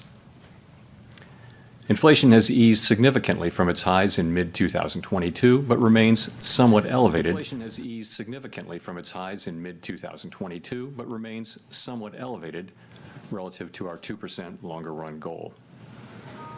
Estimates based on the Consumer Price Index indicate that total PCE prices rose 2.9% over the 12 months ending in December, and that excluding the volatile food and energy categories, core PCE prices rose 3.0%. These elevated readings largely reflect inflation in the goods sector, which has been boosted by the effects of tariffs. In contrast, disinflation appears to be continuing in the services sector. Near-term measures of inflation expectations have declined from last year's peaks, as reflected in both market and survey-based measures. Most measures of longer-term expectations remain consistent with our 2% inflation goal. Our monetary policy actions are guided by our dual mandate to promote maximum employment and stable prices for the American people. At today's meeting, the committee decided to maintain the target range for the federal funds rate at 3.5% to 3.75%. Since last September, we have lowered our policy rate 75 basis points, or 0.75 of a percentage point, bringing it within a range of plausible estimates of neutral.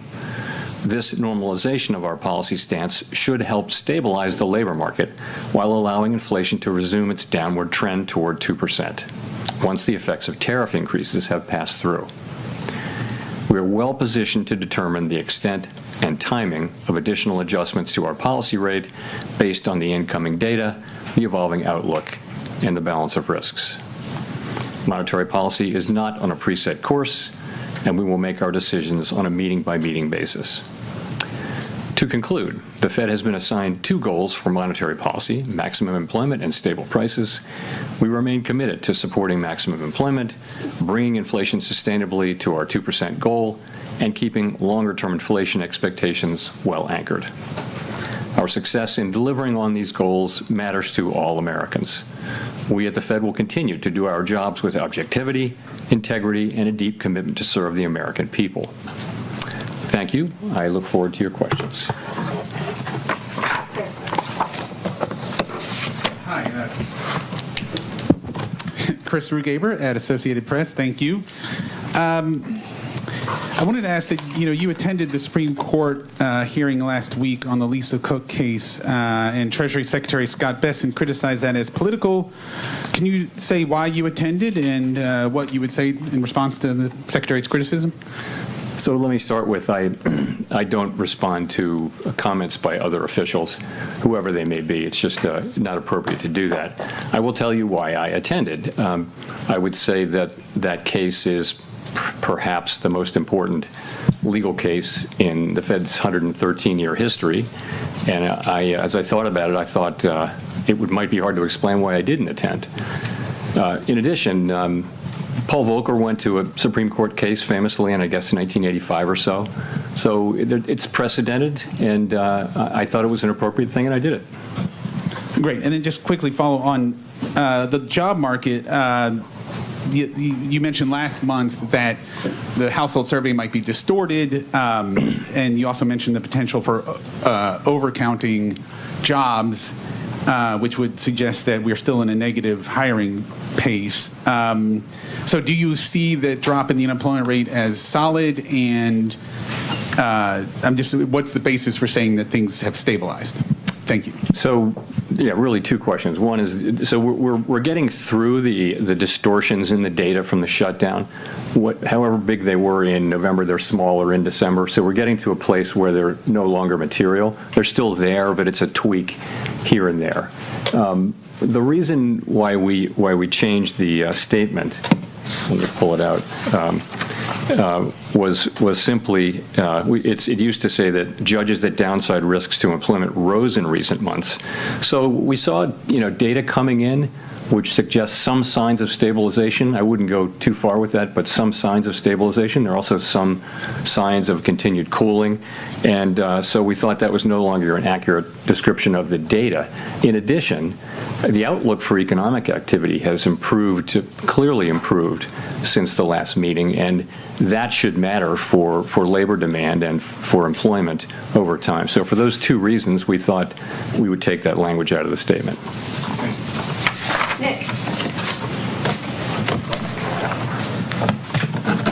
Nick Timros, The Wall Street Journal. Chair Powell, you've generally avoided engaging with political controversies directly, and the video statement on January 11th was a departure. What made this different, and are you concerned it could draw the institution further into political debates?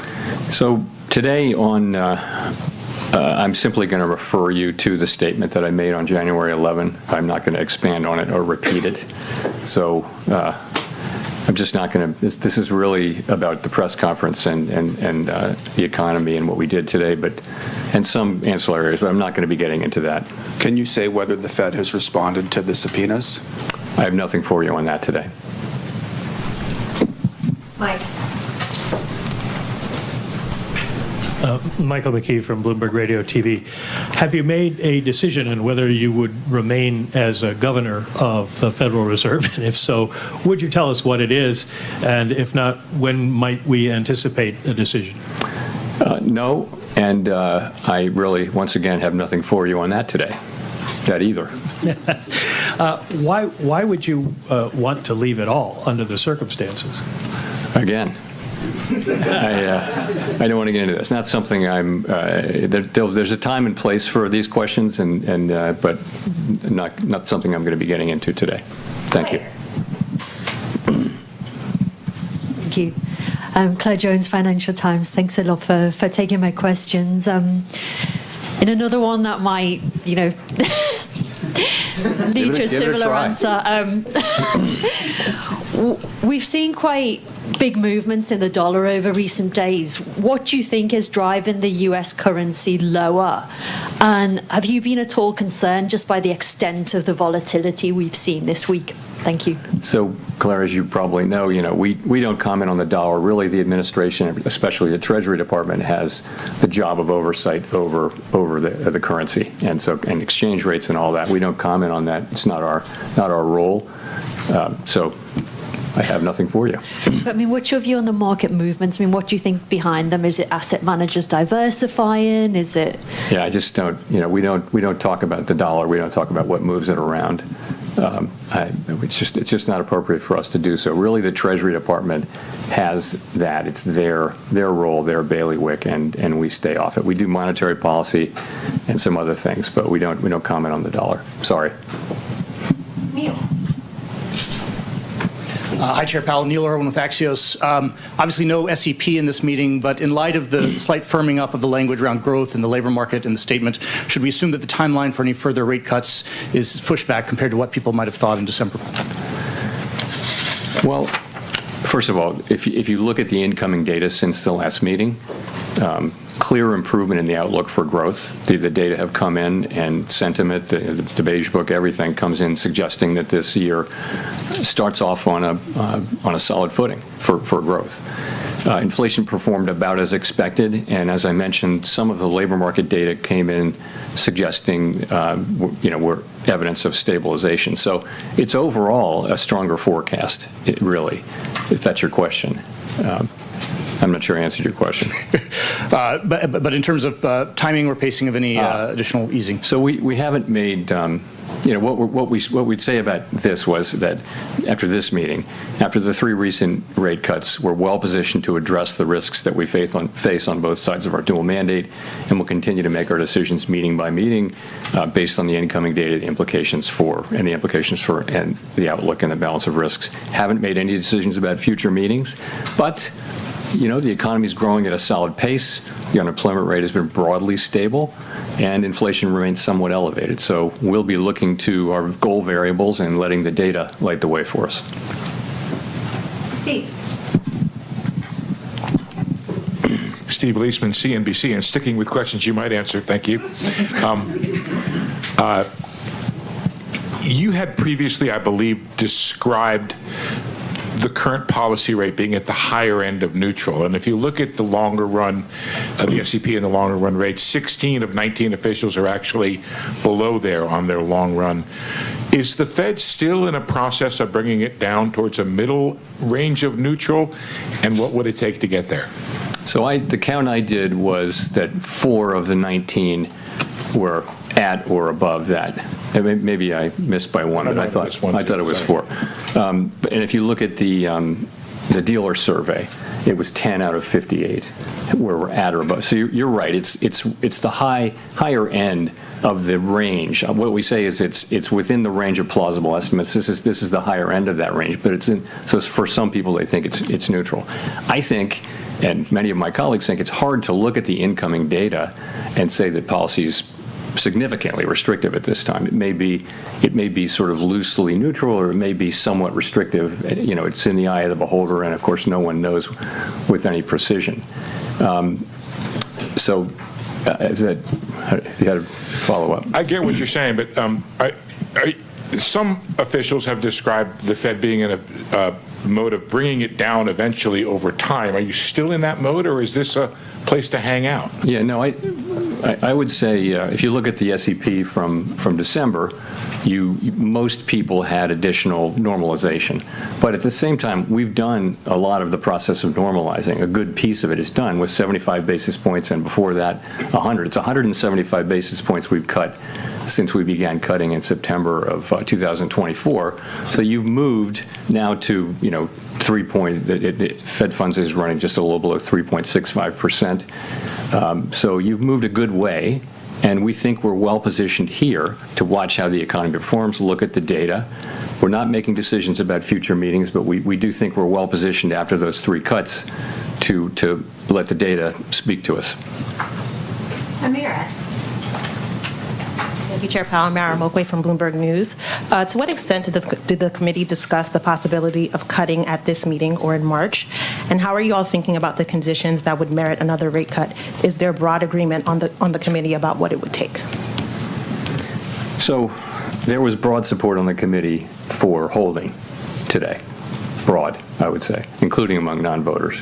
So that's where that was. Of course, some people did want to cut and dissented, but committee pretty broadly for holding today. We're not trying to articulate a test for when to next cut or whether to cut at the next meeting. What we're saying is we're well positioned as we make decisions meeting by meeting, looking at the incoming data, evolving outlook, and all that. And we're in a position where we still have some tension between employment and inflation, but it's less than it was. I think that the upside risks to inflation and the downside risks to employment have probably both diminished a bit.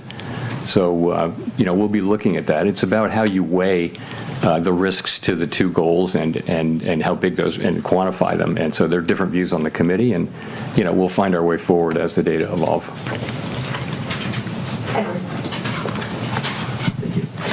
Thank you, Mr. Chairman. Edward Lawrence from Fox Business. Has the effects of tariffs already moved through the economy on prices?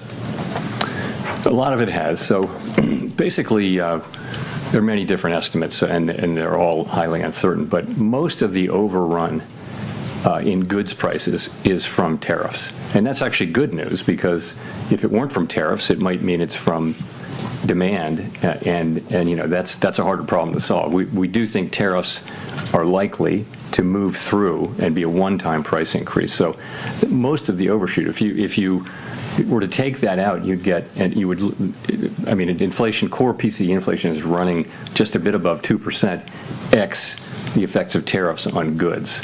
And the other good news is, if you look away from goods and look at services, you do see ongoing disinflation in all the categories of services. So that's a healthy development. So that's what's going on. The expectation is that we will see the effects of tariffs flowing through goods prices, peaking, and then starting to come down, assuming there are no new major tariff increases that are begun. And that's what we expect to see over the course of this year. If we see that, if we see that, that would be something that tells us that we can loosen policy. Also, if we see something that suggests that the labor market is not stabilizing, that in fact the downside risks reemerge, or the data just get worse, we'd have to look at both of those. We have a two-sided mandate. If I could, if President Trump does pick a new Fed chairman before May, what does that look like? How would you work with that person, and what does that transition period look like? I don't have anything for you on that. That will depend on Congress's actions and things I can't speculate on. Howard Schneider with Reuters. Thank you for taking our questions. Given the changes in the statement and all you've said so far, is it fair to describe risks to both sides of the Band-Aid as roughly balanced right now? And is the next move necessarily down? I'd say that the upside risks to inflation and the downside risks to employment have diminished, but they still exist. So there's still some tension between the mandates. Are they fully in balance? Hard to say. And we think our policy's in a good place. I've just discussed reasons why we might change our policy, and we'll just have to see how the data lead us. I'm wondering, you a minute ago you said you felt expectations were consistent with your mandate, that the 2 and the 10-year break-evens have moved quite notably in the last couple of weeks, I believe. Is there any concern on that front? I mean, I recently looked at all of the both survey and market-based short-term inflation expectations have come way down. They were in a good place at the beginning of last year. They spiked around Liberation Day, and now they've fully retraced in the last few months. So that's very comforting. And the longer-term inflation expectations have remained in places that are very consistent with 2% inflation over time. So expectations have been solid, and they reflect confidence in the return to 2% inflation. Andrew. Apologies if this is a little bit repetitive, but in the past you've said that the reason you cut rates was that the risk to the labor market was greater than the risk to the inflation side. Is that still true? We haven't made. You're right. We saw the labor market weakening, and we acted, and I think that was the appropriate thing to do. We will always act to address what we see as the economy moving away from our goals. Risks to both of the variables are a little less. I think the upside risk to inflation, again, a little bit less, and the downside risk to employment, a little less. I just would say that I'm not making a judgment about how, one of them is more at risk than the other, just that the risks to both of them have diminished. Okay, thanks. BIS wrote a paper last summer which concluded that global investors were hedging their dollar exposures in ways that previously they hadn't because of policy uncertainty. Do you agree with BIS? We really don't see much at all about that whole story. There's just not a lot of data that suggests that there's much to that. Thanks. Anna Swanson with the New York Times. Can you talk more about what you would need to see in the labor market to conclude it's time to resume easing? Do you need to see further deterioration in the labor market, or would it be enough for inflation to soften? So we'll always be looking at both things. And so there could be combinations, infinite numbers of combinations that would cause us to want to move. Certainly, a weakening labor market would be an argument for loosening. But what's happening with inflation? If inflation were at the same time getting worse, you just have a very difficult situation there. So we'll be looking at both. Clearly, a weakening labor market calls for cutting. A stronger labor market says that the rates are in a good place. We'll have to be making similar judgments, too, on inflation, though. And if inflation does pick back up and the labor market doesn't show further signs of deterioration, is there a chance that you could raise rates rather than simply remaining on hold? What would you need to see to consider hiking? We don't take things off the table, but it isn't anybody's base case right now, anybody's base case, that the next move will be a rate hike. But, ultimately we'll do what we think is the right thing. But that's not where people's expectations are right now. Victoria. Hi, Victoria Guida with Politico. I wanted to ask, you've talked in the past about concerns about the U.S. fiscal trajectory, and we've seen in the Japanese bond market a lot of turmoil recently, in part due to concerns over their fiscal and long-term economic outlook. So do you worry that the U.S. could at some point find itself in a similar situation to Japan, whether for fiscal or demographic reasons? Over time, you've seen that U.S. rates have remained they haven't moved a lot really for a while, but they haven't moved a lot because of what's been happening in Japan.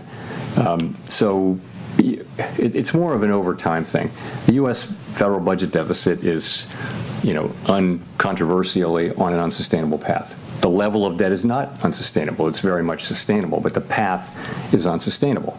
And the sooner we work on it, the better. But right now we're running a very large deficit at essentially full employment, and so the fiscal picture needs to be addressed, and it's not really being addressed. So that's important. I'm not in any way connecting it to some sort of near-term market event, but ultimately it's something we'll have to deal with, and that in the end game, that's where you wind up, is in some kind of a difficult thing. But that's not where we are. It's not where Japan is either.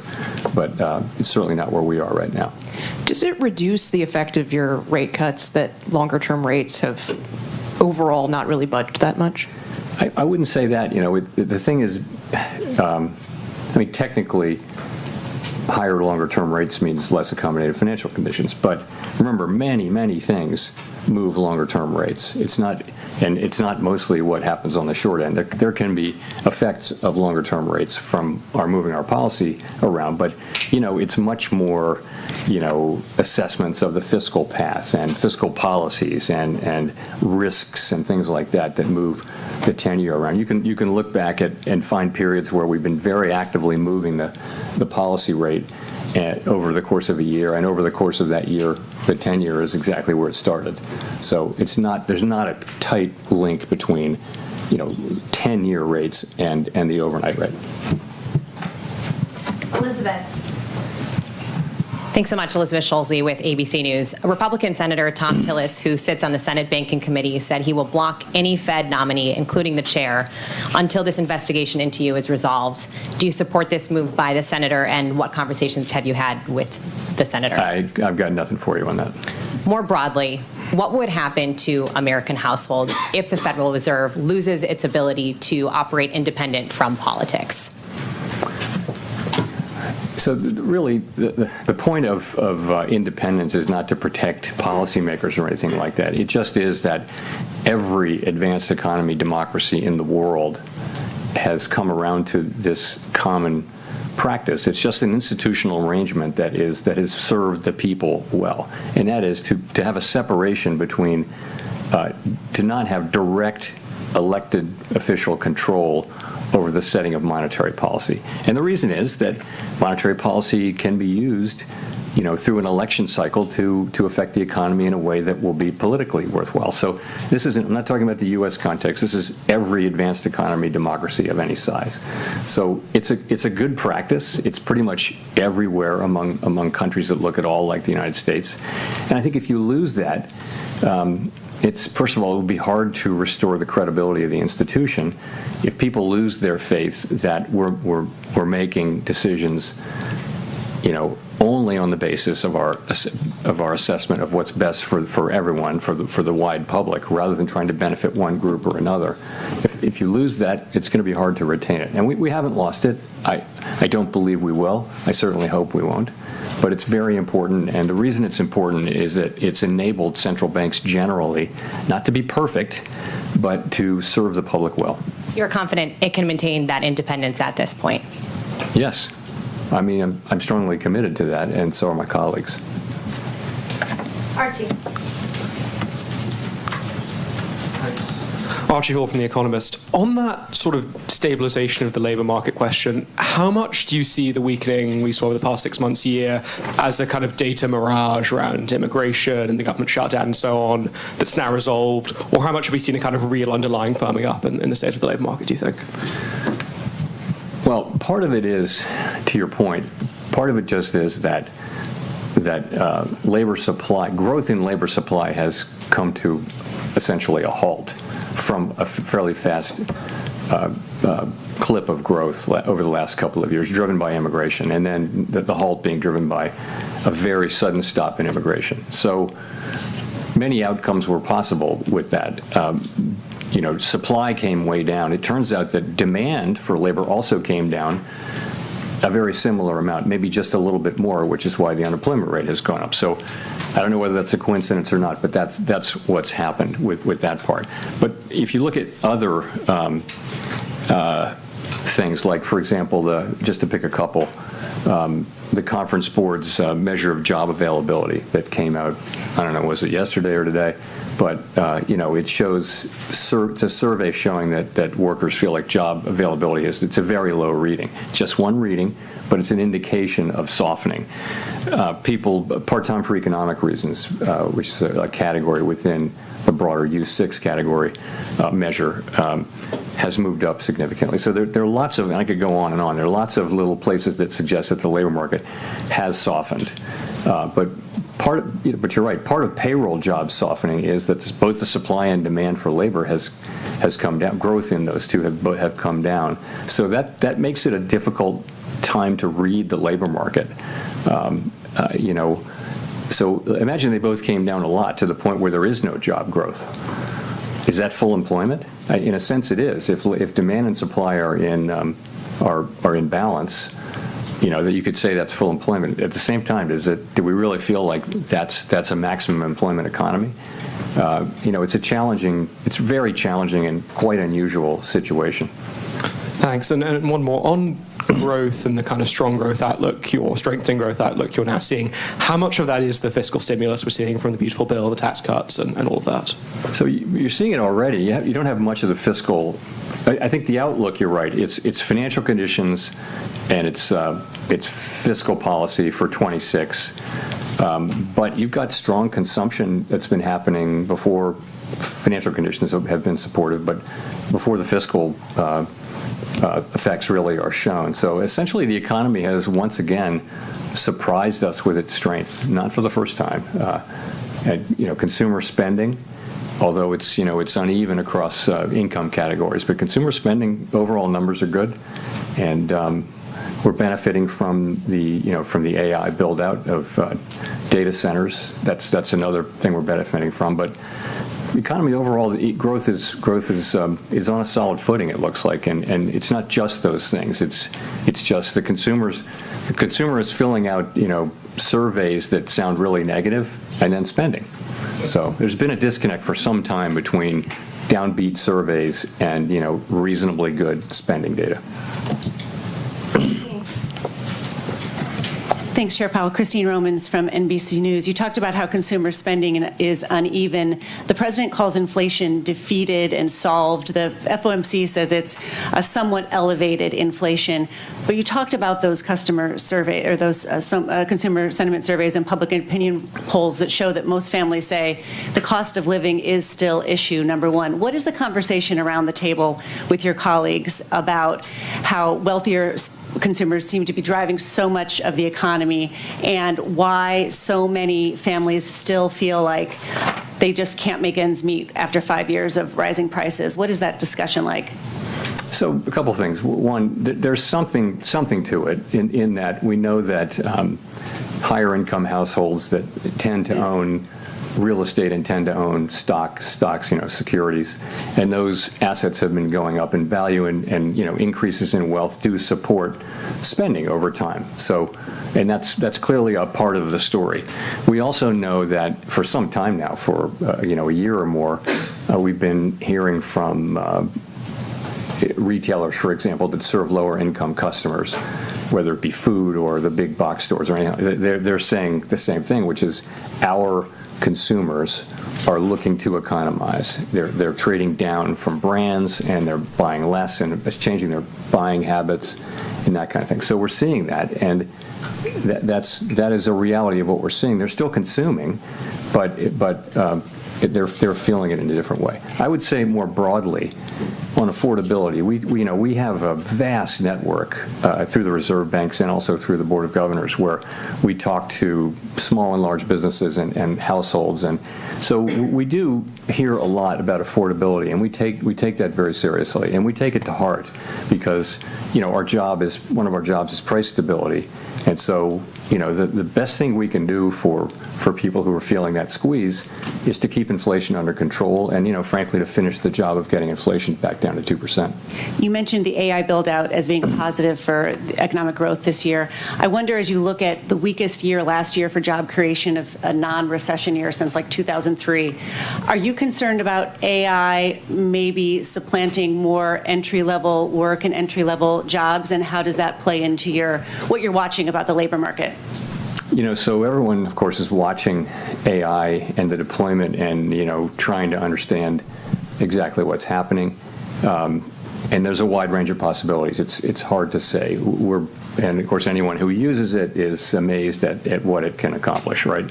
So every technological wave will eliminate some jobs and create other jobs. And it's always been the case. If you look back, wave after wave after wave, there will be some disruption, but ultimately technology increases productivity, which is the basis for rising wages. And it may not all happen immediately, but over time, it's what enables incomes to rise over time is rising productivity. So and we always ask, well, this is going to be different, is it going to be different? And we don't know. And we may, in any case, see in the short term jobs that are being eliminated by the capabilities of AI. We may see that. We just don't know what the overall effect is going to be. So how to think about it in macroeconomic terms, it's very hard. We can look at the aggregate data. We can analyze, for example, there is some connection, it appears, between the low hiring rate for recent college grads and AI, but it's not the main or only driver. You hear large companies, though, many of them saying that they either won't be hiring for some time, or that they're hiring less, or that they're laying people off, and they tend to refer to AI when they do that. So we're all watching and learning, and it could certainly have pretty significant effects on the economy, the workforce, and our society. We don't really have the tools to address the concerns that may arise, but we have a lot of people who focus on analyzing it and try to understand what the macroeconomic implications are, which is our job. Becky. Thank you, Chair Powell. Beyi from AFP News Agency. You mentioned earlier that on inflation, the broad expectation was for a one-time price increase and then for inflation to come down. And I was wondering, is your expectation still for inflation to start cooling in the second half of 2026? And if you could elaborate how far we are from target currently. Thank you. So how far we are from target is as I mentioned in my opening remarks, we had 3.0% core PCE inflation over the 12 months ending in December, and that's pretty much what we had the year before. So on net, no progress, but the story behind that is modestly positive in that most of the overshoot was in goods prices, which we think is related to tariffs, and ultimately we think those will not result in inflation as opposed to a one-time price increase. Okay, so that's where it is. In terms of, you asked, no one thinks they will, ex ante understand really clearly precisely when this will happen, but there's an expectation that sometime in the middle quarters of the year we'll see tariff inflation topping out. So what we do is when a tariff is put in place, we track the effect of those tariffs over a 6, 7, 8, 9 month period, and you can see for that tariff how long it takes to reach a place where it's affected the price level, and that's it. So we're getting better at that, and our estimate is that it'll be sometime in the middle of the year, but I wouldn't look for great precision in that. But we'll be able to see whether things are moving in that direction. I think we will be able to see. Richard Escobedo. Thanks, Chair Powell. I'm Richard Escobedo with CBS News. I want to look outside the U.S. about what's happening outside our shores and how it impacts the U.S. Canada's Prime Minister said last week that there's been a rupture in the global order, and I wonder how you're thinking about geopolitical risk as it relates to the U.S. economy. So I can't comment on that speech or statement or anything like that. Geopolitical risk for us is, a lot of it is around energy, oil. And so far we haven't, for all the turmoil, oil prices have come down, as you know, and so we don't really see much. Longer than that, it's trade, and the trade, our economy has pulled through pretty well, you'd have to say, given the very significant changes in trade policy. The U.S. economy has pushed right through. Partly that is that the way that what was implemented was significantly less than what was announced at the beginning. In addition, other countries didn't retaliate, and in addition, a good part of it hasn't been passed through to consumers yet. It's being taken by companies that stand between the consumer and the exporter. So that's where that is. Jennifer. Thank you, Chair Powell. Jennifer Schonberger with Yahoo Finance. With third quarter GDP growing at 4.4% and the fourth quarter expected to have a 5 handle on it as to what the Atlanta Fed is predicting, at a time when you had a government shutdown and we thought that was going to shave off some growth, you've also got the fiscal tailwinds you've talked about, big tax refunds coming, potential tariff dividend.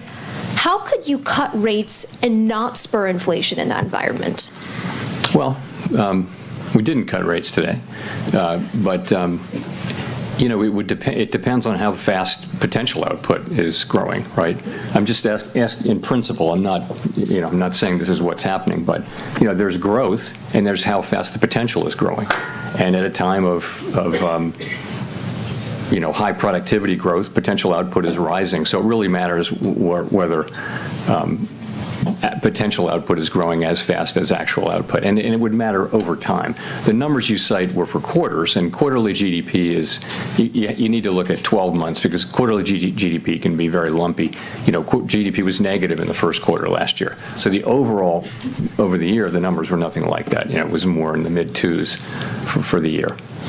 And how do you explain the divide right now between strong economic growth and the job market? Is it productivity that's filling the gap?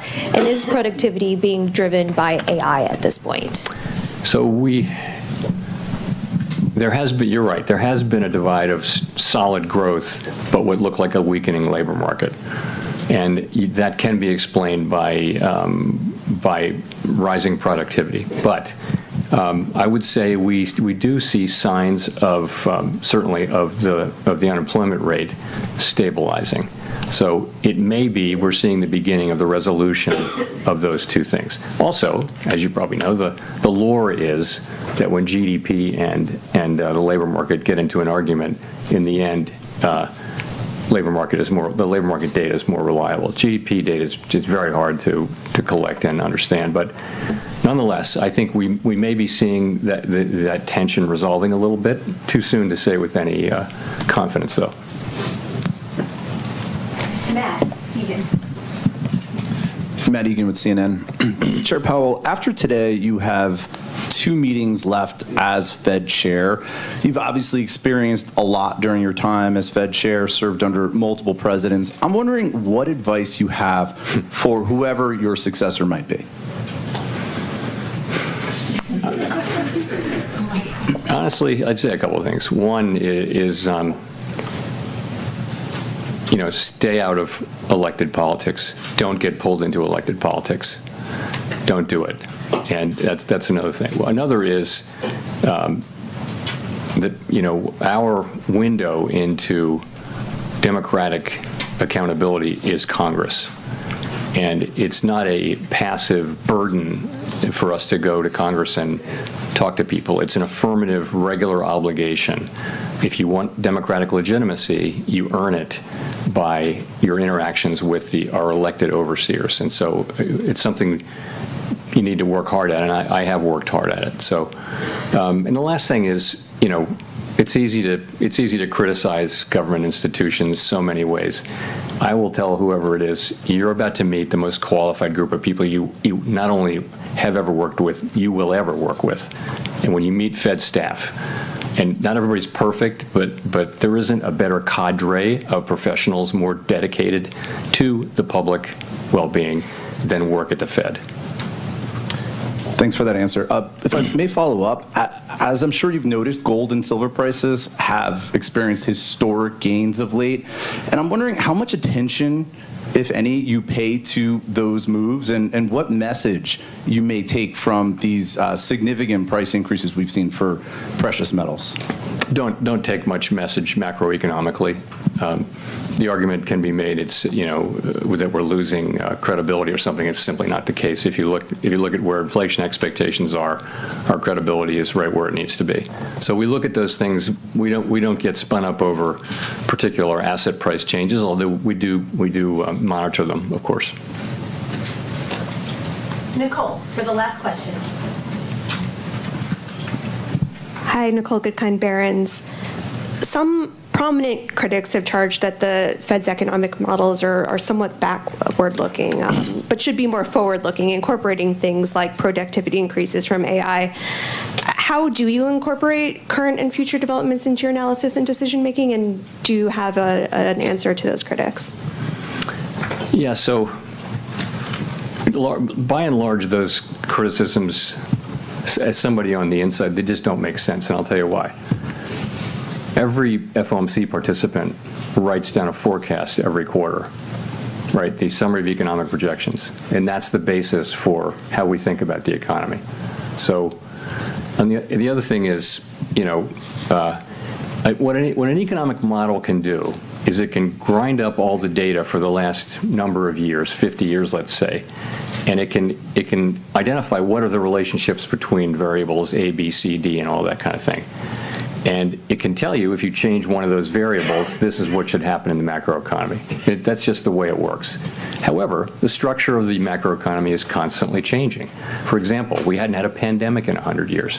It wasn't in the model. And we knew it from the very beginning. It was not in the model. A trade war of this scope, we'd never had that in 100 years. And so there's great uncertainty at different points. Another thing I'll say is, when it comes to, technological developments that raise potential output, some kind of technological revolution, like happened in the 90s here, and like maybe happening now with AI, we're all over that. And everyone studies those periods, and we're very clear-eyed about the possibility that this higher productivity may persist, and also that it may not. We're not. No one's sitting here unaware of the possibility of higher productivity. We've been talking about it for 3 years. It long predates the current situation. It's been going on for 5 or 6 years. We've had productivity higher. We've been talking about it that whole time. So it's very much on our minds, and we are well aware that higher productivity means higher potential output, and it changes the way you think about potentially inflation, growth, labor market, and all those things. That's all in our models. I mean, if it's just a question of using better models, bring them on. Where are they? We'll take them. But I think, we certainly are in contact with anybody who does economic modeling, and we're always looking to do better at that. But that's how I think about that. And just a quick follow-up. We've been talking a lot about tariffs and passing through, and we've been talking a lot about them for the past few months. The trade landscape is still in a constant state of flux. Announcements, threats, negotiations, they're all frequently changing. So I'm wondering how you actually track these, what data or channels are most critical to follow this in real time? Trade? Yeah, the impact of tariffs and how they're changing. Yeah, I think our staff has done a really nice job on that, and they've kind of put it together in real time. So as I mentioned, a tariff gets put in place. You can pretty much track its effects on pricing and on everything, and so you build a model up from all of the tariffs. At the beginning, it was very much of a forecast. Now it's every cycle that goes by, it becomes more informed by actual data, and our forecasts were not far off. What changed was, as I think I said earlier, what was implemented was smaller than what was announced. In addition, we didn't see retaliation internationally, and I think people did generally expect that because we saw that in the past, and that really mattered too. And then the other thing is that pass-through didn't know how fast that was going to be to consumers, didn't know how much exporters would take, how much companies in the middle would take, and how much the consumer would take. And it turns out it's a lot of companies in the middle who, by the way, are pretty strongly committed to passing the rest of it through, which is one of the reasons why we need to keep our eye on inflation and not declare victory prematurely. Thank you. We're done? We're done. Okay. Thank you very much. That was Jerome Powell speaking after the Fed left interest rates unchanged. Certainly didn't sound like, oops, I have my my countdown clock still on. It certainly didn't sound like he was committing to one thing or another, right? So he was saying that they have their concerns about inflation being above 2%, which is the target. It's around 3%, they said, and they're going to keep an eye on inflation. And if, the way to lower inflation for them would be to raise interest rates, but they also they're going to keep an eye on the labor market as well, and keep a watch on that. And if they have a weak labor market and they want to have more employment, then they could lower interest rates. But we didn't. There was no. I didn't really hear a big hint one way or the other. Saying that there's going to be changes one way or the other. I mean, it was kind of like talking about how they thought they think, again, their concerns are the employment situation and the inflation rate. And right now, the concerns are kind of in balance now, it seems like. And so, basically it's wait and see what's going to happen with the data. But as of right now, he didn't suggest that we should expect a rate cut anytime soon. But he also said, we're going to look at the data, So we'll see what you guys have to say. But I don't know that there was anything greatly different in that press conference than what was expected. If I go look at the stock market prices right now, the market has really not changed much since before the rate cut, since before the rates being held the same was announced, and since before he spoke. It's not a huge, maybe it's up a little bit, a slight bit, but the U.S. stock market is not that much, not that different. Hold on, I don't have my silence on. So we'll have to see what happens. For the most part, he did not answer questions about, the Trump administration criminal investigation of him and stuff. And I'm going to take some comments in a second. I just want to check something here.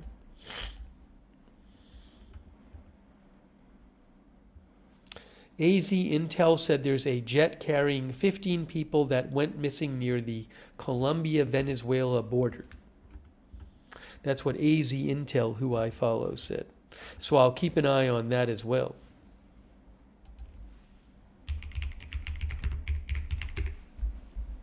I don't have more information about that right now.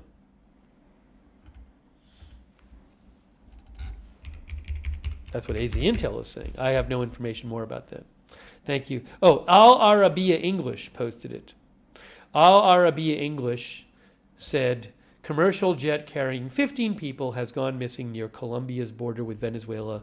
State airline Satina and aerospace authorities say.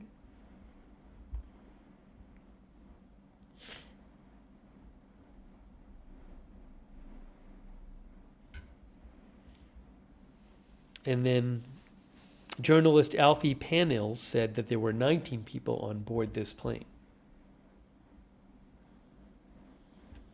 All right, so we'll keep an eye on that as well.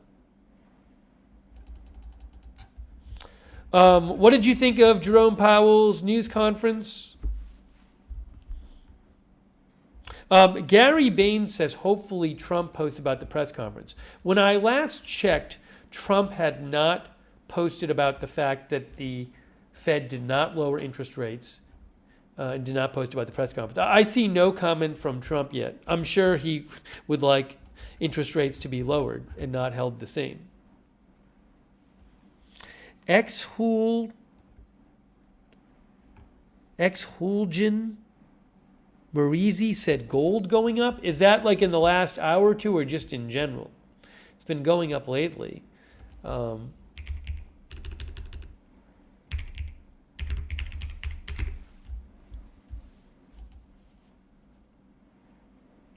Yeah, you know, it is interesting. I'm looking right here. It does look like gold has gone up a bit in the last couple hours from what I'm looking at. Looking at a couple charts right now.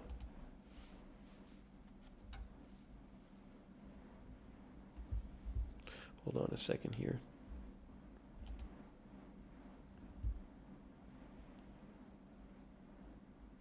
Yeah, it looks like the charts I'm seeing say that like since a couple hours ago, it basically went up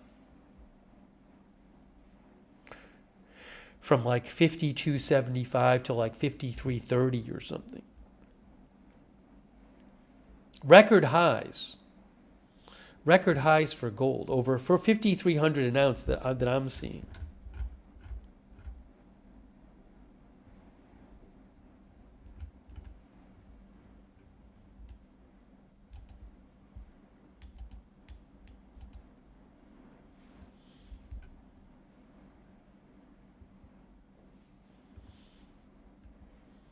Annual Kev, Onaki Kev says that's because Jerome doesn't instill confidence in the economy.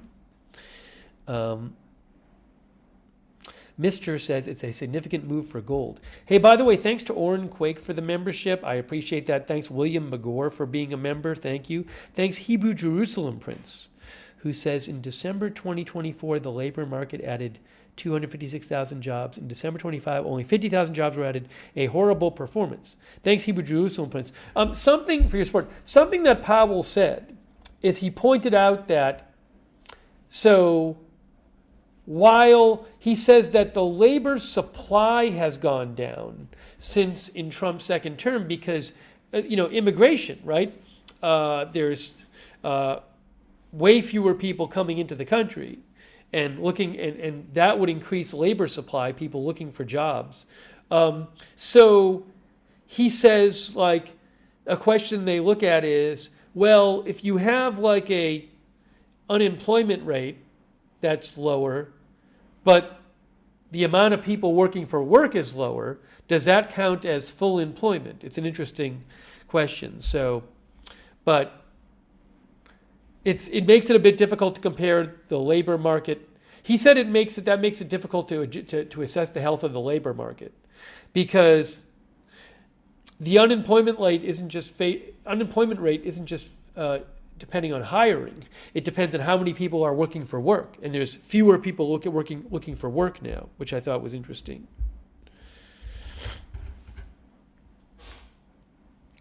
Our viewer Axlinger thinks fiat currency is collapsing. I haven't seen President Trump post anything on Truth Social about this news.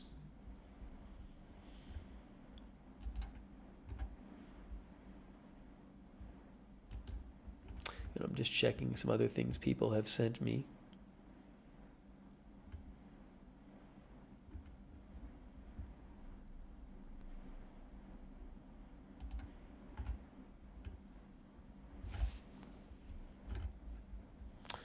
Hang on one moment here.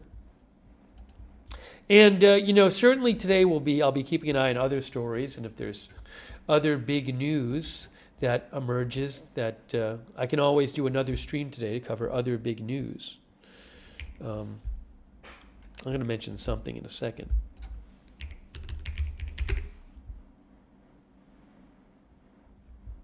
Hey, look, guys, you guys were mentioning gold. Gold, you'll see it in a second. Hold on. That's the Federal Reserve right there. Gold tops 5,300 for first time. Markets digest Fed rate verdict. Reuters says gold prices climbed above $5,300 per ounce for the first time ever on Wednesday, propelled by economic and geopolitical uncertainty while markets absorbed the Federal Reserve's latest rate verdict. The Fed held interest rates steady, citing still elevated inflation alongside solid economic growth, but gave little indication in its latest policy statement of when interest rates might fall again. An independent metals trader said to Reuters, markets are just oscillating after the Fed statement. No suggestion that the Fed is in any hurry to move again. Gold, a safe haven asset that does not earn interest, typically performs well during periods of low interest rates. Because if it's high interest rates, then gold does not earn interest, so you'd be, in a sense, losing money from having your money. When you have money in gold, it's not getting interest rates, it could be getting somewhere else, which is a reason that it could perform better with low interest rates. Gold, that's just one reason. Gold, a safe haven asset that does not yield interest, typically performs well during periods of low rates, says Reuters. It has gained more than 20% since the start of the year, building on last year's record gains. I believe gold can also perform well when people are concerned about national currencies losing their value and inflation, because somebody might think, well, my gold will hold its value better. I'm not telling you what to do. I'm just saying it's a view that some people have.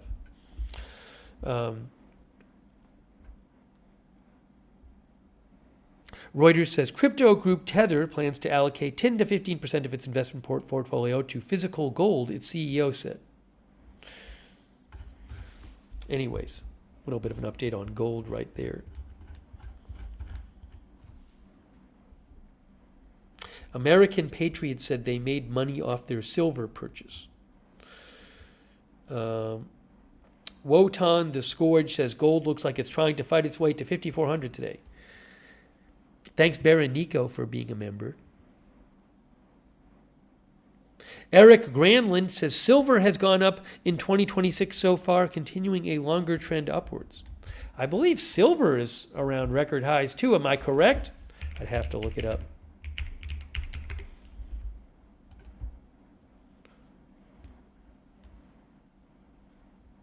I thought it was. Yeah, it's gone up a lot recently, though.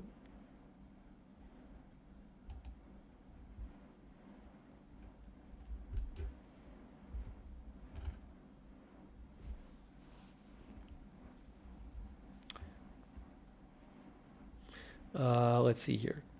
Bob Swagger thinks gold goes up when the dollar goes down. Aliens Are Real thinks it's a good thing at this time. I have no what gold or silver will do. Let's see. John S. thinks China is buying gold or silver. Gold and silver.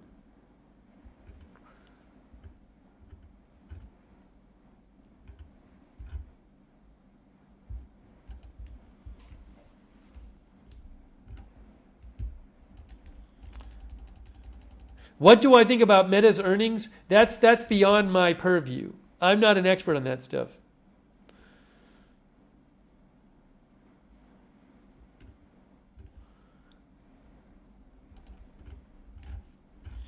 All right, look.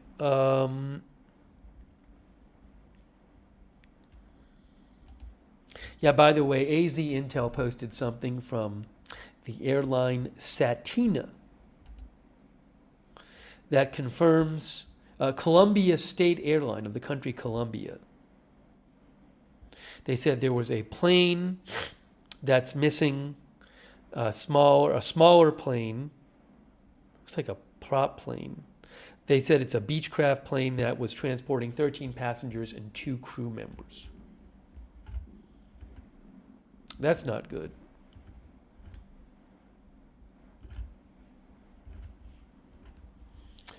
All right.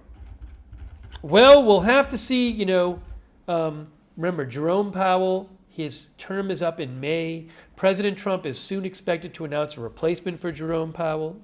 But there's also a question of whether senators will confirm that replacement, because a number of senators, including Republicans, have said that they're not going to confirm a replacement.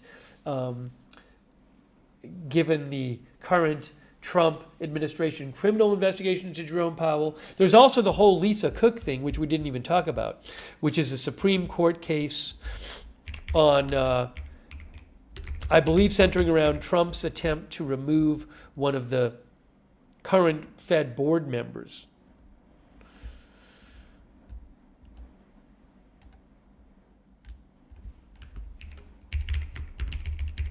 Yeah, as AP says, there is a current case in front of the Supreme Court invoking about Trump's attempt to remove Fed Governor Lisa Cook.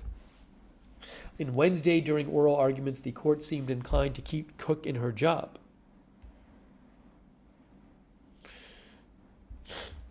Anyways, so there's a bunch of Fed news that we could be talking about in future months.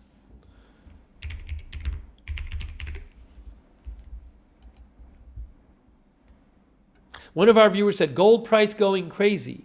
I'm seeing a price of $53.60 right now.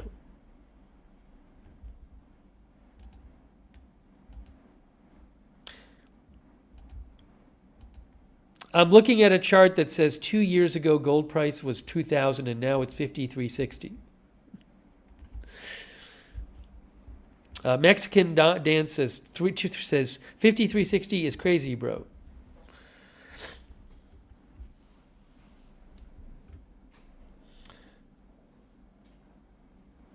All right. Well, guys, a happy birthday to Sandra Lee, Harutonian Trinity. I think we've done what we came to do here. We came to cover the Fed interest rates announcement, which we did. They left interest rates unchanged. Oops.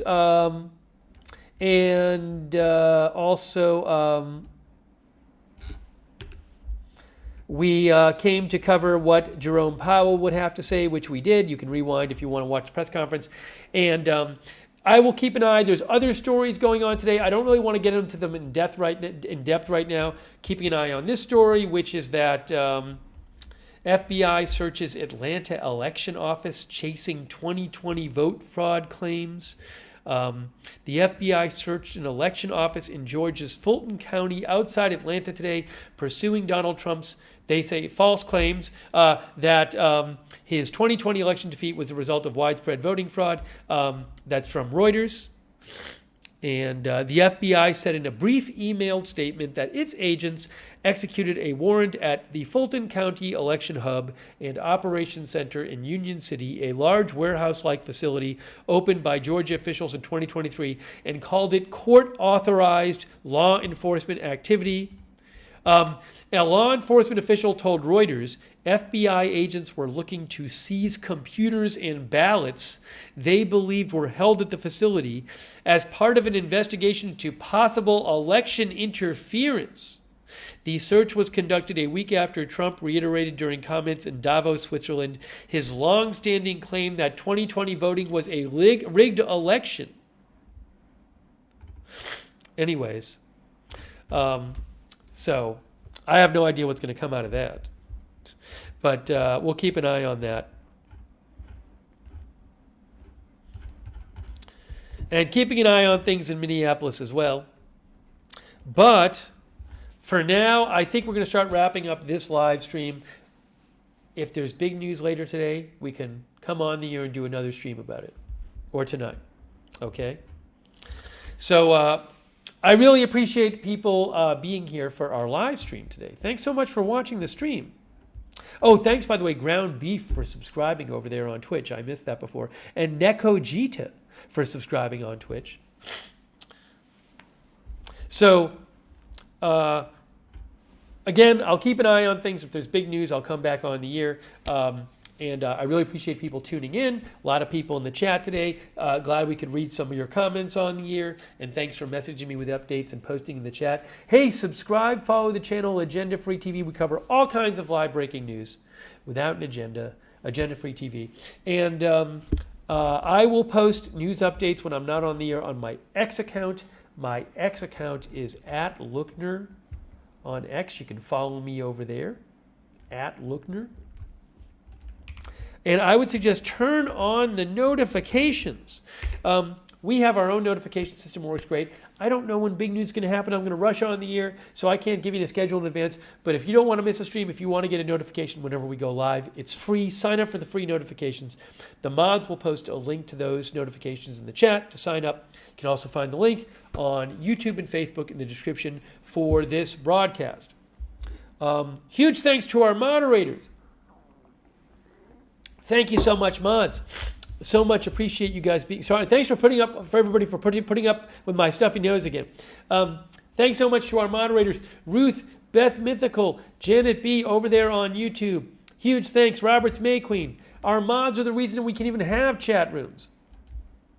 Over on Twitch, our mods over there. Bunch of mods on Twitch. Thanks so much for being there. Big Ball of Yarn, Good Luck Duck, Idaho Star, I Got That Fire, Matthew Kohai 3, Sarah, Surly Dev, and all of our other Twitch mods. Huge thanks to you, Linda Belk, Larry, Misha on X. Over on Facebook, Kay Lowry Body, Margaret Riley, Paul Anderson, thank you. And all of our other moderators, thanks so much. And thanks to everybody who donated. That's super nice of you guys. That's what allows this channel to exist, is your support. If you ever want to donate, you go to agendafree.tv, agendafree.tv. But huge thanks to you for supporting the channel. And make sure I got everybody. I think I got everybody. I hope I did. But thanks for your support. Also, we have a chat room where you can chat with other viewers when we're not live. It's free. It's our Discord chat. A bunch of our viewers like doing that. If you're interested, it's the same link as the free notifications link. So check out the Discord chat. Big thanks to our Discord mods for all you do as well. And over on Discord. And also, I do want to mention another great way to find out when we're going live for those of you on X, @AgendaFreeTV on X. Follow us over there. I always post before we're going live, give you a heads up. Post updates about the channel there @AgendaFreeTV. And for those of you who watch on YouTube, I would recommend that you turn on the YouTube notifications. Another good way to find out when we're live. If you want to turn on the YouTube notifications, what you need to do is you need to subscribe to the channel, and then you click the bell, and then you choose all notifications. If you're already subscribed, make sure you click the bell and choose all notifications, so you get the notifications. Okay. And I want to shout out our Facebook subscribers for supporting the channel, like Christy Claft and Robert Rial II, Margaret Riley, Kay Lowry Body, Michael Clayton, Sharon Klassen Goslin, Helen Anderson, Susan Priest Buchner, and all of our other Facebook subscribers. Thank you so much for Martha Crawford. Thanks, Martha, for subscribing over on Facebook. Hang on.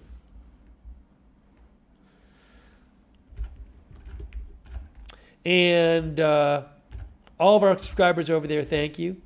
And our Twitch subscribers, huge thanks. As I continue to be congested here. Thanks to our Twitch subscribers, people like Grant74P, Ground Beef, Nekojita. Thanks, Grant, for subscribing. Jax Haku, Sarah, Big Ball of Yarn, Wall Street and Shaggy, Distant Galaxy, I Got That Fire, Billy Joe, Sentient Cannabis, Douthis, and Amalian. Thanks for subscribing. And all of our other subscribers there. Sorry if I'm missing any who are there right now. Appreciate your support. Judge Hat, Bogan, Massachusetts guy, thank you. And also, our YouTube members. Huge thanks to our YouTube members, people like Evelyn in Maine, Joe Hart. Sorry I didn't get to you earlier, and thank you earlier, YouTube members. Maybe next broadcast I can do that. CAC813, Evelyn in Maine, Joe Hart. Devil in 2000. Oh, De Havilland 2000. That's different than Devil in 2000. De Havilland 2000. J.K. Sinar, Marcus Planespotting Germany. Eric Johnson. Sydney, CAC. Patricia Grace. Paula Faust. Pam Turner. Thanks for being members over there. And Sea Chase. Red Squirrel. Cogito Ergo Sum. Thanks for being a member. Pat W. Lynn Downey. Thanks, Lynn. Sydney91. Thank you. M. Mulder. Austin Batman. Rose Quartz. Catcherino Fia Da Putz. Chantilly Cakes. Angel Hologram. I am your mod, does it say? Or your mom. I am your mom. Thanks for being a member. Sarcasm BTC. Roy, 1822. Sparky Pilot. Thank you. All of our members and all of our other YouTube members, thank you. And hang on one second here.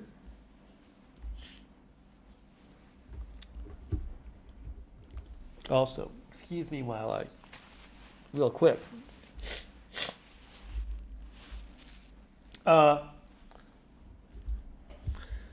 Thanks to all of our other viewers as well. Really appreciate all of our viewers.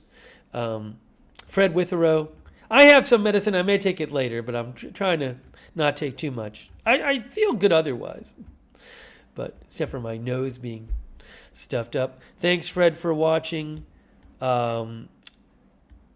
G Slayer, Gamer Tot, Jody on X. Thanks for watching over there on X. Orenquake, Thundred Daliday. Thank you for watching. And a few more thanks here. Thanks to Rockstarity for watching. Mr. Meatball, is it, or Master Meatball? Scrolled by Master Meatball, thanks for watching. Arnold Palmer, thanks for watching. Myrna Wheel, thanks for watching. Blood Bag Bill, thanks for watching. Holistic. And Paula Thompson. And just to say a few more, Barry Eisler. Andrea Holder. Juliana Martin. Thank you. All right, so wrapping up this live stream. Again, I'll be keeping an eye on the news today. If we have big news, we can come back on the air and do another stream. So thanks again so much for tuning in, and we will see you soon with more live coverage right here at Agenda Free TV.